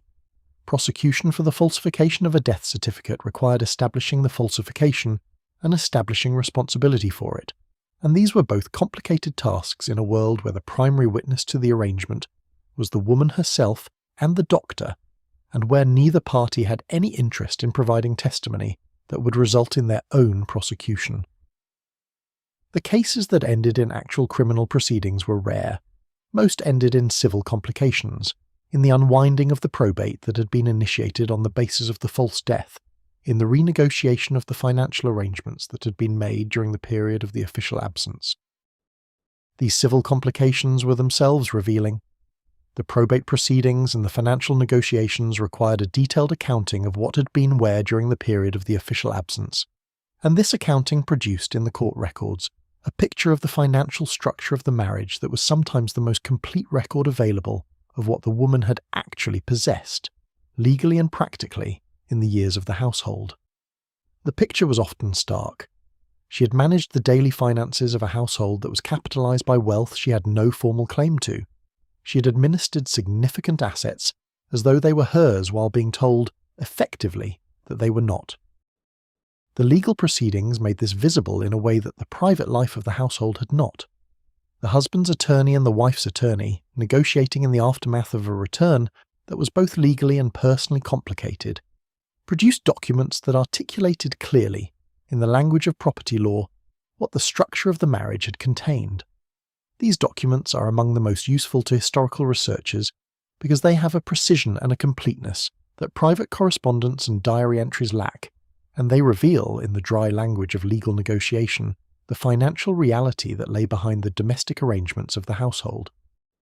The doctor's position in the discovered cases was, as noted, perilous. His exposure depended on whether the woman, in the process of returning or being discovered, chose or was compelled to name him. Some women named their doctors and some did not. Some doctors preemptively managed the situation by constructing explanations for their role that minimized their legal exposure without fully lying. Some simply waited, with the patience of people who have learned to wait, for the situation to resolve itself in whatever way it was going to resolve itself, and hoped that the resolution would not require a closer examination of their specific contribution. The doctors who were named and prosecuted were a small minority. The legal machinery was not, in most cases, deployed with full force against a physician who had falsified a death certificate in circumstances that, on examination, revealed the complexity of the situation. The judiciary was composed of men who had grown up in the same culture as the doctors and the husbands, and who understood, without necessarily approving of it, the domestic logic that had produced the arrangement. They were not, in the main, eager to prosecute. This is not to say the system was just. It was not just in the obvious sense that the system itself was the thing that had produced the conditions under which women felt the need to make these arrangements, and prosecuting the individuals who had tried to remedy the injustice of the system did not address the system, but it is to say that the practical consequences of discovery were, in most cases, less total than the newspaper accounts implied, and that the system's own complexity prevented it from fully punishing the people who had found and exploited its gaps. The private archives that preserved the fullest accounts of what had happened were, by their nature, selective and partial. The letters that survived were the letters that were kept, and letters were kept for reasons that did not necessarily correlate with their historical significance. A woman who wrote honestly to a close friend about what she knew of a mutual acquaintance's escape was writing for private purposes, not for the historical record, and the survival of the letter depended on choices made by the recipient and by subsequent generations about what to preserve and what to discard. Some of the richest archives were preserved almost by accident, in the estates of elderly women who had outlived everyone who knew the story, and whose papers were sorted by people who did not know what they were looking at, and therefore threw nothing away. These accidental archives contained everything, the significant and the mundane mixed together without selection, and in the mixing the significant could be found by someone who knew what to look for. What they looked like, these accidental archives, was the texture of a life, not the organised record of a life that is prepared for posterity, curated and selected and presented with an eye toward how it will be understood, but the raw accumulation of papers that a person generates over the course of living, the correspondence and the receipts and the household accounts and the private notes and the occasional piece of writing that was done for no purpose that could be externally defined except the need to write it. In these archives, the women became specific and particular in a way that the public record did not allow. They became women who had liked certain kinds of books and disliked certain social engagements and had strong opinions about how household accounts should be kept and were impatient with a particular kind of social hypocrisy that they identified and named in private correspondence with the precision of people who have had to navigate it for decades. They became women who loved their children with a specificity that is different from the abstract love that the public record might imply, who knew which child needed to be approached in which way, and which household arrangement was most difficult for which person, and which pleasures were most genuinely pleasurable, and which most genuinely performed. In the specificity of those archives, the women became real in the fullest sense, not representatives of a social condition, not exemplars of an historical moment, not symbols of the constraints of their era. Real people, as specific and irreducible as any real person, who had made decisions in specific circumstances with specific consequences and had carried those decisions forward through specific years toward specific endings. This is what the archives do when they survive. They resist the reduction to symbol. They insist on the person. What the years did to these stories was the same thing the years do to all stories, which is to say they softened some edges and sharpened others, preserved some details and lost others, accumulated layers of interpretation that sometimes obscured the original shape and sometimes illuminated it from angles that were not available to the people living through it. The women who had faked their deaths had done so in a world that understood their situation in one way, a world in which the legal and social structures they were escaping were largely accepted as natural and necessary, a world in which a woman who left her husband and her children was, by almost any available standard of judgment, someone who had done something wrong. The newspaper accounts, and the legal proceedings, and the social response to the discoveries that became public were all conducted within that framework of judgment. The world that eventually came to look back on them had different frameworks available, frameworks developed over the intervening decades through the legal reforms and the social changes, and the feminist scholarship that had done the work of examining what those earlier structures had actually consisted of and what they had actually done to the people who lived inside them. Feme covert, which had sounded to those who administered it like the natural order of things, looked from the distance of 100 years like something else entirely, like a legal architecture designed to contain and exploit a population, dressed up in the language of protection and propriety. The Married Women's Property Acts had been followed by further reforms, by divorce laws that gradually became less punitive and less asymmetrical, by custody laws that eventually stopped treating mothers as categorically inferior to fathers, by the slow accumulation of legal standing that eventually produced something that looked, however imperfectly, like equality before the law. None of these changes came easily or quickly, and none of them arrived in time to help the women whose stories are recorded here, who had lived and made their decisions in the decades before the reforms were sufficient to make the choices they had been forced into unnecessary. But the changes meant that the women who came after them did not face the same impossible choices, or at least not in the same form, not with the same absence of legal alternatives. Divorce became possible, and then less shameful, and then relatively common, and the custody presumptions that had made leaving seem like abandoning your children were challenged and revised, until something closer to equity became the legal expectation. The structures that had made these escapes feel necessary dissolved, slowly and incompletely but perceptibly over the decades. The women of these stories inhabited the hinge of that change. They lived at the moment when the structures were still largely intact but beginning to be questioned, when the legal reforms were beginning but had not proceeded far enough to provide real alternatives, when the social expectations were rigidly maintained but were about to begin the long process of revision that would transform them across the following century. They were not the last women to face these structures in their full severity, but they were among the last for whom the structures provided no escape except the most extreme one. The medical establishment that had made their escapes possible was also changing. The doctors who had signed false death certificates had operated within a medical culture that was itself becoming more regulated, more formally accountable, more subject to the oversight of licensing bodies and professional standards that would make the kind of private arrangement that had facilitated these escapes increasingly difficult to make and increasingly dangerous to make. The cottage of private medical practice that had allowed a trusted family doctor to function as a keeper of secrets was being slowly replaced by something more institutional, more documented, more transparent in ways that served legitimate medical goals and also, incidentally, made this particular kind of private arrangement much harder to sustain. The houses themselves aged with the century. Some were maintained by families who had the resources and the inclination to maintain them, who understood the houses as symbols of continuity and family history, and were willing to spend what was necessary to keep them intact. Some were divided into apartments as the economics of maintaining large houses in the 20th century made single-family occupancy impractical. Some were demolished for commercial development, or for the kind of urban renewal that looked at Victorian architecture and saw obsolescence rather than character. Some burned, or flooded, or simply deteriorated past the point of economic rescue. The rooms where the planning had happened, the morning rooms and the consulting room offices and the guest bedrooms where the woman had stood at the window watching her own funeral, became other rooms over time, were repurposed and redecorated and occupied by people who had no knowledge of what had happened in them, and who could not have known from anything visible in the room what it had contained. But the records that were made in and around those rooms persisted.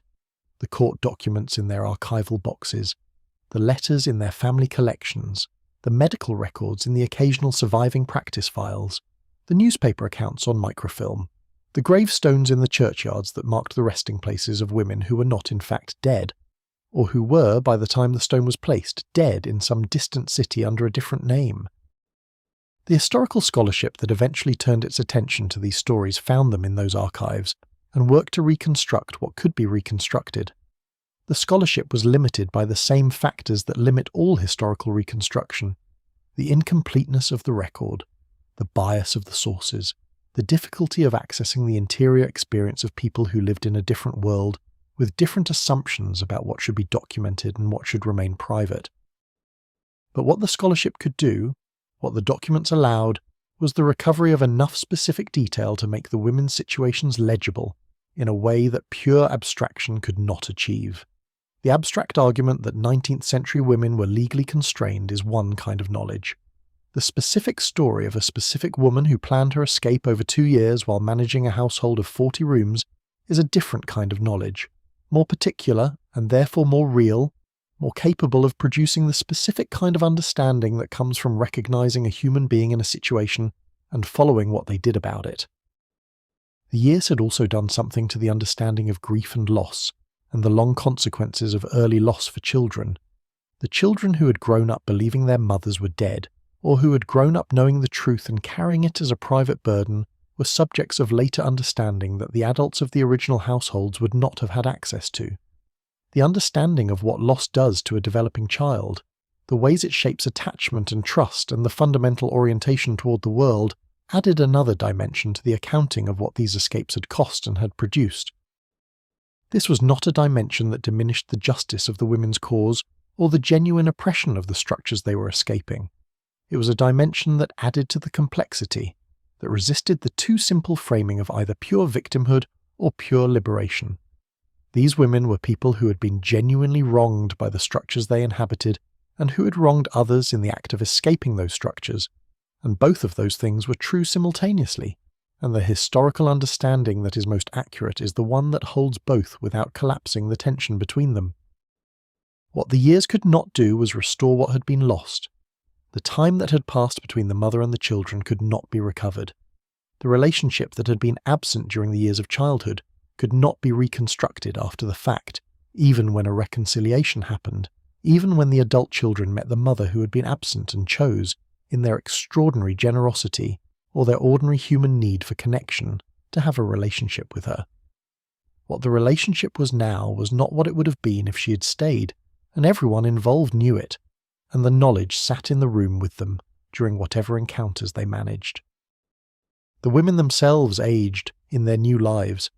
The anonymity that had been their protection was also, in old age, a kind of loneliness of a different order than the loneliness of the early years.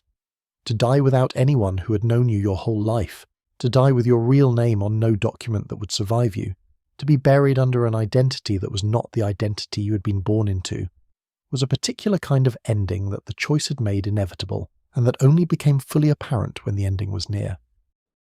Some of them had built enough genuine life in their new identities that the ending was not only lonely. They had made friends, some of them, though carefully, though always with some reserve that the friend sensed without understanding. They had occupied themselves in ways that mattered to them and to people around them. They had become, in the new life, genuinely themselves in ways the old life had not permitted, and the self that emerged had been real, and had done real things, and had made a real difference in small ways to the small number of people who knew it. This was not nothing. The years had demonstrated that it was not nothing. However, the accounting of the costs and the gains came out when all the calculations were done. The life on the other side of the escape had been real, and had been theirs, and had been lived with an integrity that was different in kind from the integrity the original household had required of them. The integrity of pretending rather than the integrity of being. The clock on the mantelpiece had ticked through all of it. The morning had come, and then the afternoon, and then the evening, and the evening had led to another morning, and the accumulation of mornings had become years, and the years had become a life, and the life had been, all things considered, the life they had chosen. Not many people have done what they did. Not many people will. But the fact that some people, in circumstances that left them very few choices, chose the most extraordinary one available, and found on the other side of it something real in their own, is part of the record of what humans do when the ordinary channels are closed. It is part of the record of what women have been willing to do and suffer and pay in order to exist as themselves, rather than as the legal property of someone else. The record is incomplete. It is always incomplete. But it is there, in the archives and the family stories and the occasional grave in a churchyard where no one now living knows whose remains lie under the name on the stone. It is there in the houses that remain, with their heavy walls and their east-facing windows and their brass knockers worn smooth by a century of careful maintenance. It is there if you know to look for it, and it asks to be looked at with the full attention it deserves, which is the attention you give to something that was genuinely extraordinary, and genuinely human, and genuinely costly in ways that cannot be entirely resolved, only held. The legal world that came after them recognized, gradually and imperfectly, what the structures had done. The recognition came in the forms that legal recognition takes, in the amendments to statutes and the revisions of case law, and the incremental expansion of the legal standing of married women until the standing approached something like parity with that of their husbands. The recognition was slow because legal change is slow, because the people who made the changes were working within a system that had to remain stable to remain useful, and that therefore changed incrementally rather than in the wholesale revision that would have more quickly addressed the accumulated injustice. But the changes were real, and they accumulated over the decades of the early and middle 20th century into something substantially different from what had existed before. A woman in 1950 occupied a legal position that her counterpart in 1890 could barely have imagined, not in terms of the formal rights available to her, but in terms of the practical reality of what those rights meant for the daily experience of being a married woman. The divorce was still difficult and still carried social cost, but it was available without requiring proof of specific grounds in most jurisdictions, and the custody of children no longer defaulted automatically and absolutely to the father, and the financial arrangements of a marriage could be revised by a legal process that, however imperfect, was at least a process rather than a void. The women who had faked their deaths had done so in the gap between the need for change and the change itself, in the years when the need was fully present and the change was not yet sufficient. They had solved their specific problems with the tools available to them, and the tools available to them were the tools of deception and extreme risk, rather than the tools of law and social legitimacy, because the legitimate tools were not yet adequate to the problem. The adequacy of the tools came later, not because of what these women did, which was private and hidden, and therefore did not function as the kind of public example that drives legal change, but because of the larger social forces of which these women were a part, the slow accumulation of individual resistance and community organizing, and feminist argument and legislative campaigning that eventually produced the reforms. The women who faked their deaths did not make those reforms, but they were part of the same historical moment, the moment of the full development of the contradiction between what the structures said women were and what women actually were and did. The medical profession that had facilitated these escapes also changed, in ways that would have made the original arrangements increasingly difficult to replicate. The formalization of medical records and the development of institutional oversight and the increasing accountability of physicians to professional bodies, rather than only to their private conscience, made the private arrangement between a family doctor and a trusted patient a more dangerous and less available option. The specific gap that had been exploited, the trusted authority of the physician's signature combined with the limited oversight of death documentation, was closed over time by the development of more rigorous administrative systems for vital records. These changes were not made with these cases in mind. They were the ordinary progress of administrative modernization, the increasing formalization of records that comes with the development of state capacity. But their effect was to eliminate the specific mechanism by which these escapes had been made possible, so that by the middle of the 20th century, a woman in a similarly impossible marriage could not have relied on the same path that the women of the earlier era had found available. What she would have found instead was the beginning of the legal reforms, imperfect and insufficient but present, the early 20th century's slowly developing alternative to the extremity of faking a death. She would have found that a divorce, while still costly and difficult, was at least legally available without requiring proof of grounds so specific and so demanding that few women could meet them.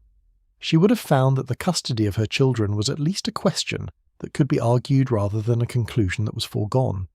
She would have found that the financial arrangements of the marriage were at least subject to some legal review rather than entirely governed by the husband's discretion. These were not adequate alternatives in 1900 or in 1910. They were better than nothing in 1930 and substantially better in 1950, and something approaching adequate by the 1970s, when the no-fault divorce revolution and the reform of custody law produced something that resembled the equal legal standing that had been the goal since the reforms began. The trajectory from the impossible situation of the women in these stories to the merely difficult situation of their granddaughters to the substantially improved situation of their great-granddaughters is a real trajectory, one that the historical record supports. But the trajectory should not be read as a story of continuous and inevitable progress, because that is not what it was. It was a story of contested change, of each reform being resisted, and each gain being partial, and each period of progress being followed by periods of resistance and rollback, and the slow, difficult, non-linear process of changing the deep structures of a society rather than simply its formal rules.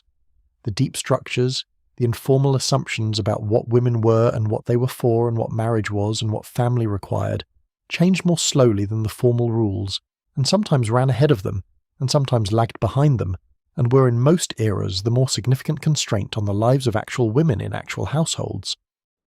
The women in these stories had been shaped by the deep structures as much as by the formal rules.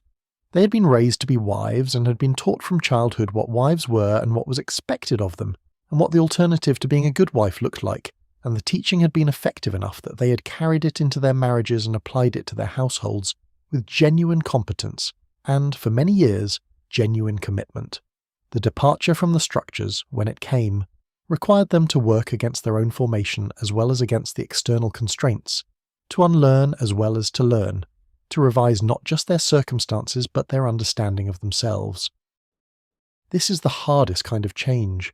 The external constraints can be documented and assessed and in principle changed by legal or social means.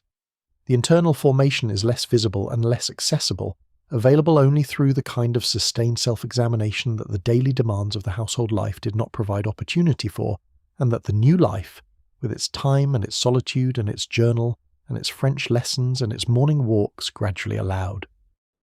The examination, when it happened, produced self-knowledge of the kind that is only available through sustained attention to one's own experience, without the management of external demands that fills the attention and prevents the inward looking. She discovered things about herself that had been present and invisible for decades, things about what she actually liked and what she actually wanted and what she was actually capable of, that the structure of the previous life had obscured by never allowing them to be tested. These discoveries were not uniformly pleasant. Some of them were the discovery of qualities she would have preferred not to have, limitations and blind spots that the previous life had not required her to confront. But even the uncomfortable discoveries were hers in a way that the previous self-knowledge had not been, were the product of genuine examination rather than of the formation by external expectations. Knowing your own limitations through your own encounter with them is different from being told what your limitations are by a structure designed to keep them manageable. She was, in the new life, the primary authority on herself. This sounds simple and is in fact the most significant change of everything that changed. The women who returned and the women who stayed gone both learned, over time, the specific discipline of living with an unresolvable accounting. The accounting of what had been gained and what had been lost, what had been worth it and what had not been worth it, was not an accounting that could be balanced. that could be brought to a conclusion where the numbers added up correctly on one side or the other. The numbers never added up correctly, not in the direction of the choice having been right nor in the direction of the choice having been wrong, because the categories on both sides of the ledger were incommensurable, unable to be converted into a common currency that would allow comparison. What the children had lost could not be measured against what she had gained and found to be equivalent or not equivalent. What her husband had suffered could not be measured against what she had suffered in the years of the marriage and found to be equivalent or not equivalent. The grief and the freedom and the cost and the discovery and the loss and the life were all real, and none of them cancelled out any of the others, and the woman who could hold all of them simultaneously without resolving them prematurely into a simple verdict was the woman who had arrived at the most honest available understanding of what she had done and what it had meant. Most of them arrived at this understanding eventually. It took years in some cases. It took the specific kind of time that is required for the emotions to settle, to a level where they can be examined rather than only experienced, where the grief and the relief and the guilt and the freedom can be held in the same moment without any one of them overwhelming the others. This is not the same as peace, exactly, though it resembles peace from the outside. It is more like a sustained acknowledgement, a daily practice of holding the full truth of what had happened without flinching and without consoling yourself with a simpler version of it. The simple versions were always available. She had sacrificed everything, for her freedom was one simple version, the version that made her a heroine. She had abandoned her children for selfish reasons was another simple version, the version that made her a villain. Neither version was entirely false. Both versions omitted most of what was true. The full truth was the version that contained both the sacrifice and the selfishness, and the freedom, and the abandonment, and the genuine love, and the genuine calculation, and the years of impossible constraint and the imperfect choice made under those constraints, all held together without the resolution into a verdict. This was the moral work of the new life, and it was ongoing, and it did not end. She did it in the journal, primarily. She did it in the morning walks, in the long thinking walks through the city that were partly for the pleasure of the walking, and partly for the space they provided for the kind of thinking that required movement and openness, rather than the fixed attention of sitting at a desk.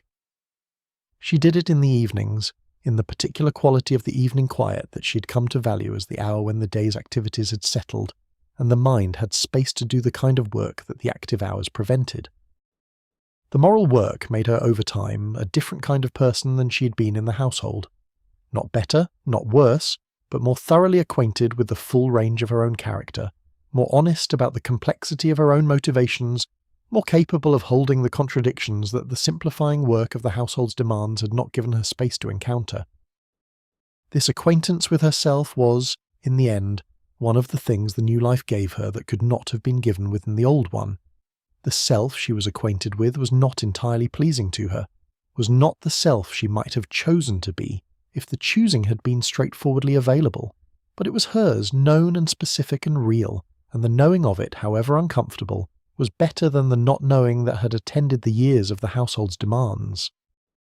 She was a person who had done something extraordinary and had lived with the consequences, and was still living with them, and would continue to live with them for the rest of her life. This was who she was. She had decided to be honest about it, in the only forum available to her, which was the private forum of her own interior life and the journal she wrote for no one. The journal accumulated over years. It became thick. She bought a new one when the first was full, and another when the second was full. They lined up on the small shelf above the writing table, a physical record of the ongoing work of a person trying to be as honest as possible about what had happened and what it had meant and who she was in relation to it. No one else would ever read them. She would make sure of that in the arrangement she made for the final end of the life she was living.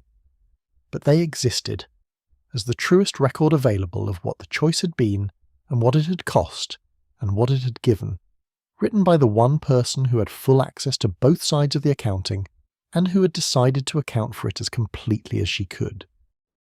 The accounting was never finished. The journal was still being written when the life ended. The last entry was ordinary. The weather, the morning walk, the specific quality of the light on the street outside the window in the late afternoon, a thought about the French novel she was reading. The ordinary entries were the point in a way. The extraordinary had been done. The ordinary was what was left, and the ordinary, sustained across years, had become the thing she had been looking for. The historical scholarship that eventually turned its full attention to these women found in their stories something that had been waiting to be found, a specific and local illumination of a larger historical argument about the relationship between law and lived experience, about the gap that can open between what the legal structures of a society claim to provide and what the people living within those structures actually experience. The gap in this case was the gap between the rhetoric of home and family as places of safety and nourishment, and the reality, for some proportion of the women living in those homes and families, of something more constrained and in some cases more actively harmful. The rhetoric had been powerful and pervasive, and genuinely believed by many of the people who articulated it, including many of the women who suffered under the structures it described. The genuine belief in the rhetoric was itself part of the problem, was the mechanism by which the structures maintained themselves without requiring active enforcement in most cases, through the prior training of the people who lived within them to experience the structures as natural rather than as designed. What the stories of the women who faked their deaths illustrated, for the scholars who eventually worked with them, was the extreme end of a distribution. They were not typical. The situations they were escaping were more extreme than the ordinary range of unhappy marriages. The action they took was more extreme than anything that was available to most women in similar but less extreme situations.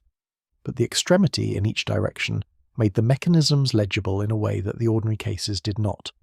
The more you push on a system, the more its actual structure reveals itself. These women had pushed on the system as hard as it was possible to push, and in pushing they had revealed its structure with a clarity that the ordinary operation of the system kept concealed.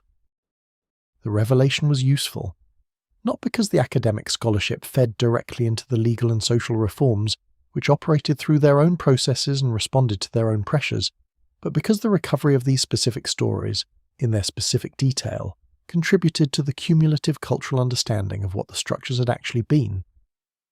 The understanding fed, over time, into the changing assessments of marriage and domesticity and women's legal standing that accompanied and supported the practical reforms. Culture and law changed together, neither one leading the other entirely, each influencing and being influenced by the other in the long process of transformation that changed the landscape of women's lives over the 20th century. The women in the stories did not know they were contributing to this. They were solving their own particular and immediate problems with the tools available to them, not acting for history or for a cause. But their problem-solving was itself historical, was part of the record of what people do when structures fail them, was evidence that could be read and argued from and used by people who came after them to make the case for why the structures needed to change. This is one of the things that historical evidence does, taken together and over time. It accumulates into an argument. The individual cases make no argument. The pattern across the cases is an argument, readable only in retrospect, available only to people with enough distance from the original events to see the pattern rather than only the individual incident. The argument the pattern makes is not a simple one. It is not that the women were entirely victims or that the men were entirely villains, or that the system was simply and straightforwardly wrong in all its operations. It is the more complicated argument that a system designed for one purpose can produce, as a byproduct of that design, conditions that are not acknowledged by the design and not correctable from within the system's own procedures, and that people living in those conditions find ways to address them that are as extraordinary as the conditions themselves, and that the extraordinary nature of those ways is evidence not of the people's exceptional character, but of the system's exceptional failure to provide ordinary alternatives. The women who faked their deaths were extraordinary. They were also ordinary people made extraordinary by circumstances that left them extraordinary choices. Holding both of these things at once, the specific extraordinary individuals and the ordinary human response to extraordinary structural failure, is the most honest way to hold the stories. It is how we leave them. As specific people who did extraordinary things because ordinary things were not available, in a world that has changed and is still changing, leaving behind them the record of what they did and what it cost and what it meant, waiting in the archives for anyone who comes with the attention to read it. Let the story settle now. Let it become the thing it has always been, which is a story about rooms and the people who inhabited them, about the specific weight of a specific kind of life, and the specific lengths people go to when the weight becomes more than they can carry. There are still houses like these at the end of long gravel drives, with their curtains and their boxwood hedges and their brass knockers worn smooth by time. They have been through many occupants since the women whose stories we have been following. They have held other lives and other arrangements and other kinds of quiet and other kinds of unhappiness, because houses hold everything that happens in them, not in any mystical sense, but in the simple physical sense that walls absorb sound and floors wear down in patterns that trace the habitual movements of the people who lived on them, and the wear is still there even after the people are gone. Walk through the front door of one of those houses in the late afternoon, when the light comes through the parlour windows at the particular angle that only late afternoon produces, when the rooms are quiet and the shadows are beginning to lengthen along the walls, and there is a quality to the silence that is hard to describe. It is not emptiness. It is the opposite of emptiness. It is the accumulated presence of everything that happened here, all of it now equally past and equally present in the way that the past becomes when enough time has passed, flattened out of sequence into a simultaneous thickness that you cannot see but can somehow feel.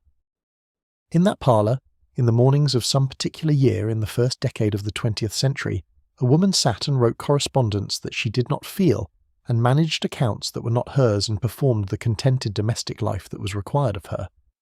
The chair she sat in is gone, or in a different room, or in a sale room somewhere, separated from the context that gave it meaning. But the room is still the room. The light still comes through those windows at that angle. The silence in the late afternoon is still that particular silence. Upstairs, in the east-facing bedroom, a woman lay awake in the small hours of a winter night and listened to the house. The third stair from the top, the clock in the hall, the slight rattle of the parlour windows in a north wind. She was counting days. She was running through the plan one more time, checking each element against each other element, satisfying herself that the thing she was about to do could be done and could hold. She did it. The thing she was about to do, she did it. And then she was gone, and the house continued, and the third stair continued to creak in the night, and the clock continued to strike the quarter hours, and the parlour windows continued to rattle in a north wind, and the women who eventually slept in the east-facing bedroom were other women with other plans, and none of them knew what the room had contained. Think of her in the small apartment in the city she had chosen. Think of the lamp burning in the evening and the book open in her lap and the radiator making its particular sound, and the sound of the city coming in through the windows in the way the sound of a city comes in at night, muffled and continuous and full of the ongoing life of millions of people, none of whom are thinking about you, none of whom know your name, none of whom have any claim on what you do with the hours between waking and sleeping. Think of her walking in the morning, the particular pleasure of walking in the morning in a city when you have nowhere you are required to be, when the walk itself is the point, when the route is chosen by you and can be changed at any moment by you, and the only thing that determines where your feet go is where you want to go.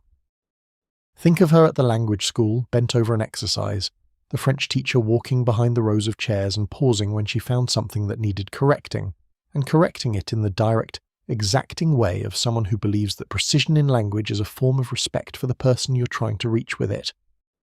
Think of her in the evening, writing in the journal that was addressed to no one, that required nothing and asked nothing, and was simply the place where she wrote down what was true.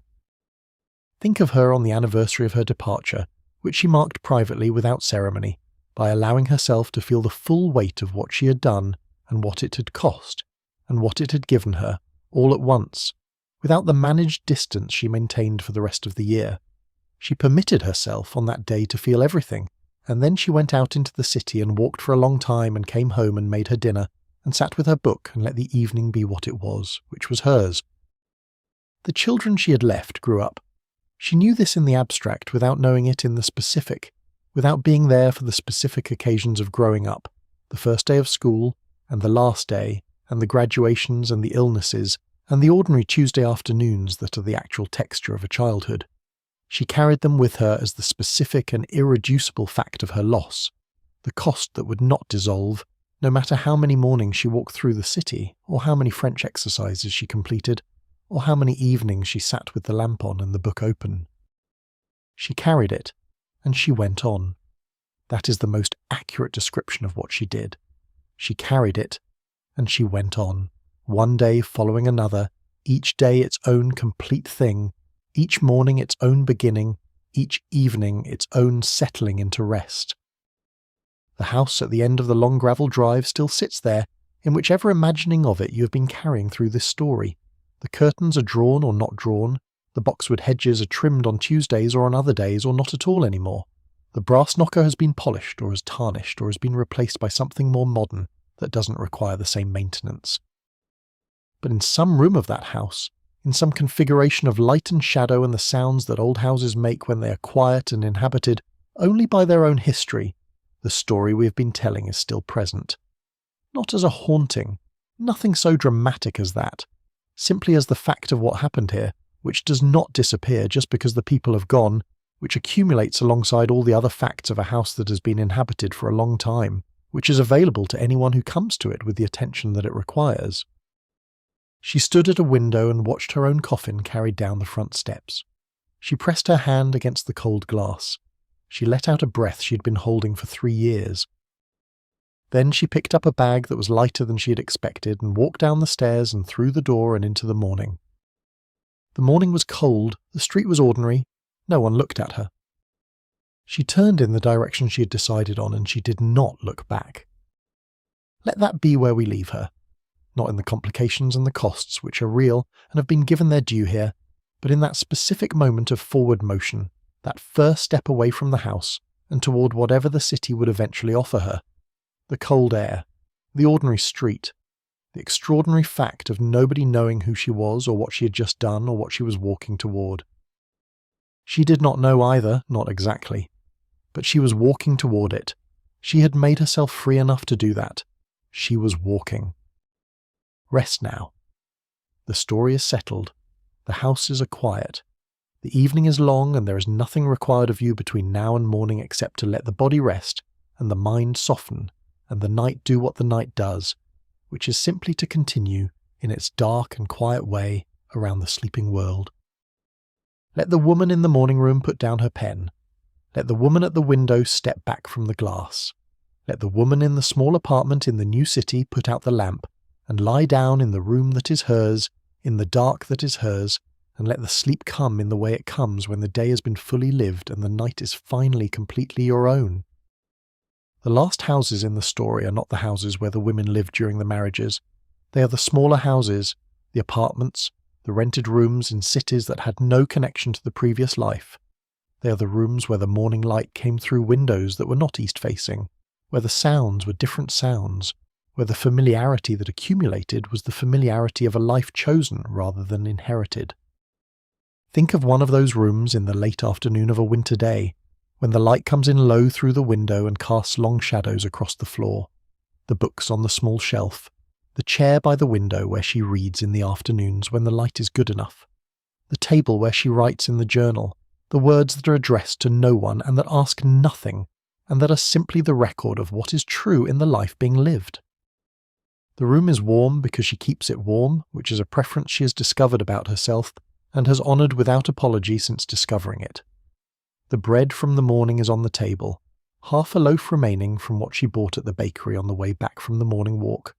Outside, the street is the particular street that is her street now, known in the way you know something when you have been present to it every day across many months, when you know the particular smell of it in different weathers and the particular quality of its light at different times of day, and the particular sounds of it at the particular hours when you are in the habit of noticing it. She has been here 2 years, or 3, or however many years it has been since the morning she left the house at the end of the long gravel drive and walked in the direction she had decided on, and did not look back. The years have made the small apartment into the specific texture of her specific life, and the texture is not what the large house was, but it is hers.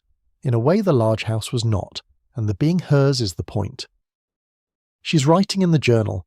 She writes about the morning, which was a good morning, a walk through the part of the city she likes best in the early light, the specific quality of the air at this time of year and the specific light on the building she passes, regularly enough to know by their individual characters. She writes about Madame Bertrand's correction this week of her subjunctive, which had been wrong in a way she had not noticed was wrong, and which she is now attending to with the satisfaction of someone addressing a specific and correctable error. She writes, eventually, because the writing always gets there, about the children, about the youngest's birthday next month, which she knows without being told because she keeps track, because keeping track is the thing she can do and she does it.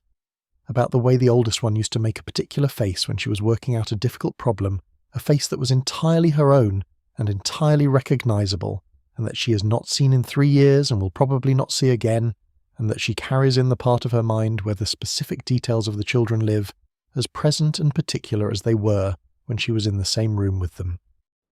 She writes about this, and then she closes the journal and puts down the pen and sits for a moment with what she has written, which is the practice she has developed over the years, the practice of sitting with what she has written rather than immediately moving to the next thing, of letting the words be there and being there with them. The afternoon light is moving across the floor in the way it moves on late winter afternoons, slowly and then more quickly as the angle changes, the long shadows shortening almost imperceptibly, and then the light going flat and then beginning to withdraw. She watches it. This is the kind of thing she does now, watches the light move across the floor of a room she chose, in a city she chose, in the life she chose when all the other choices had been removed. The fire, if there is a fire, has gone low.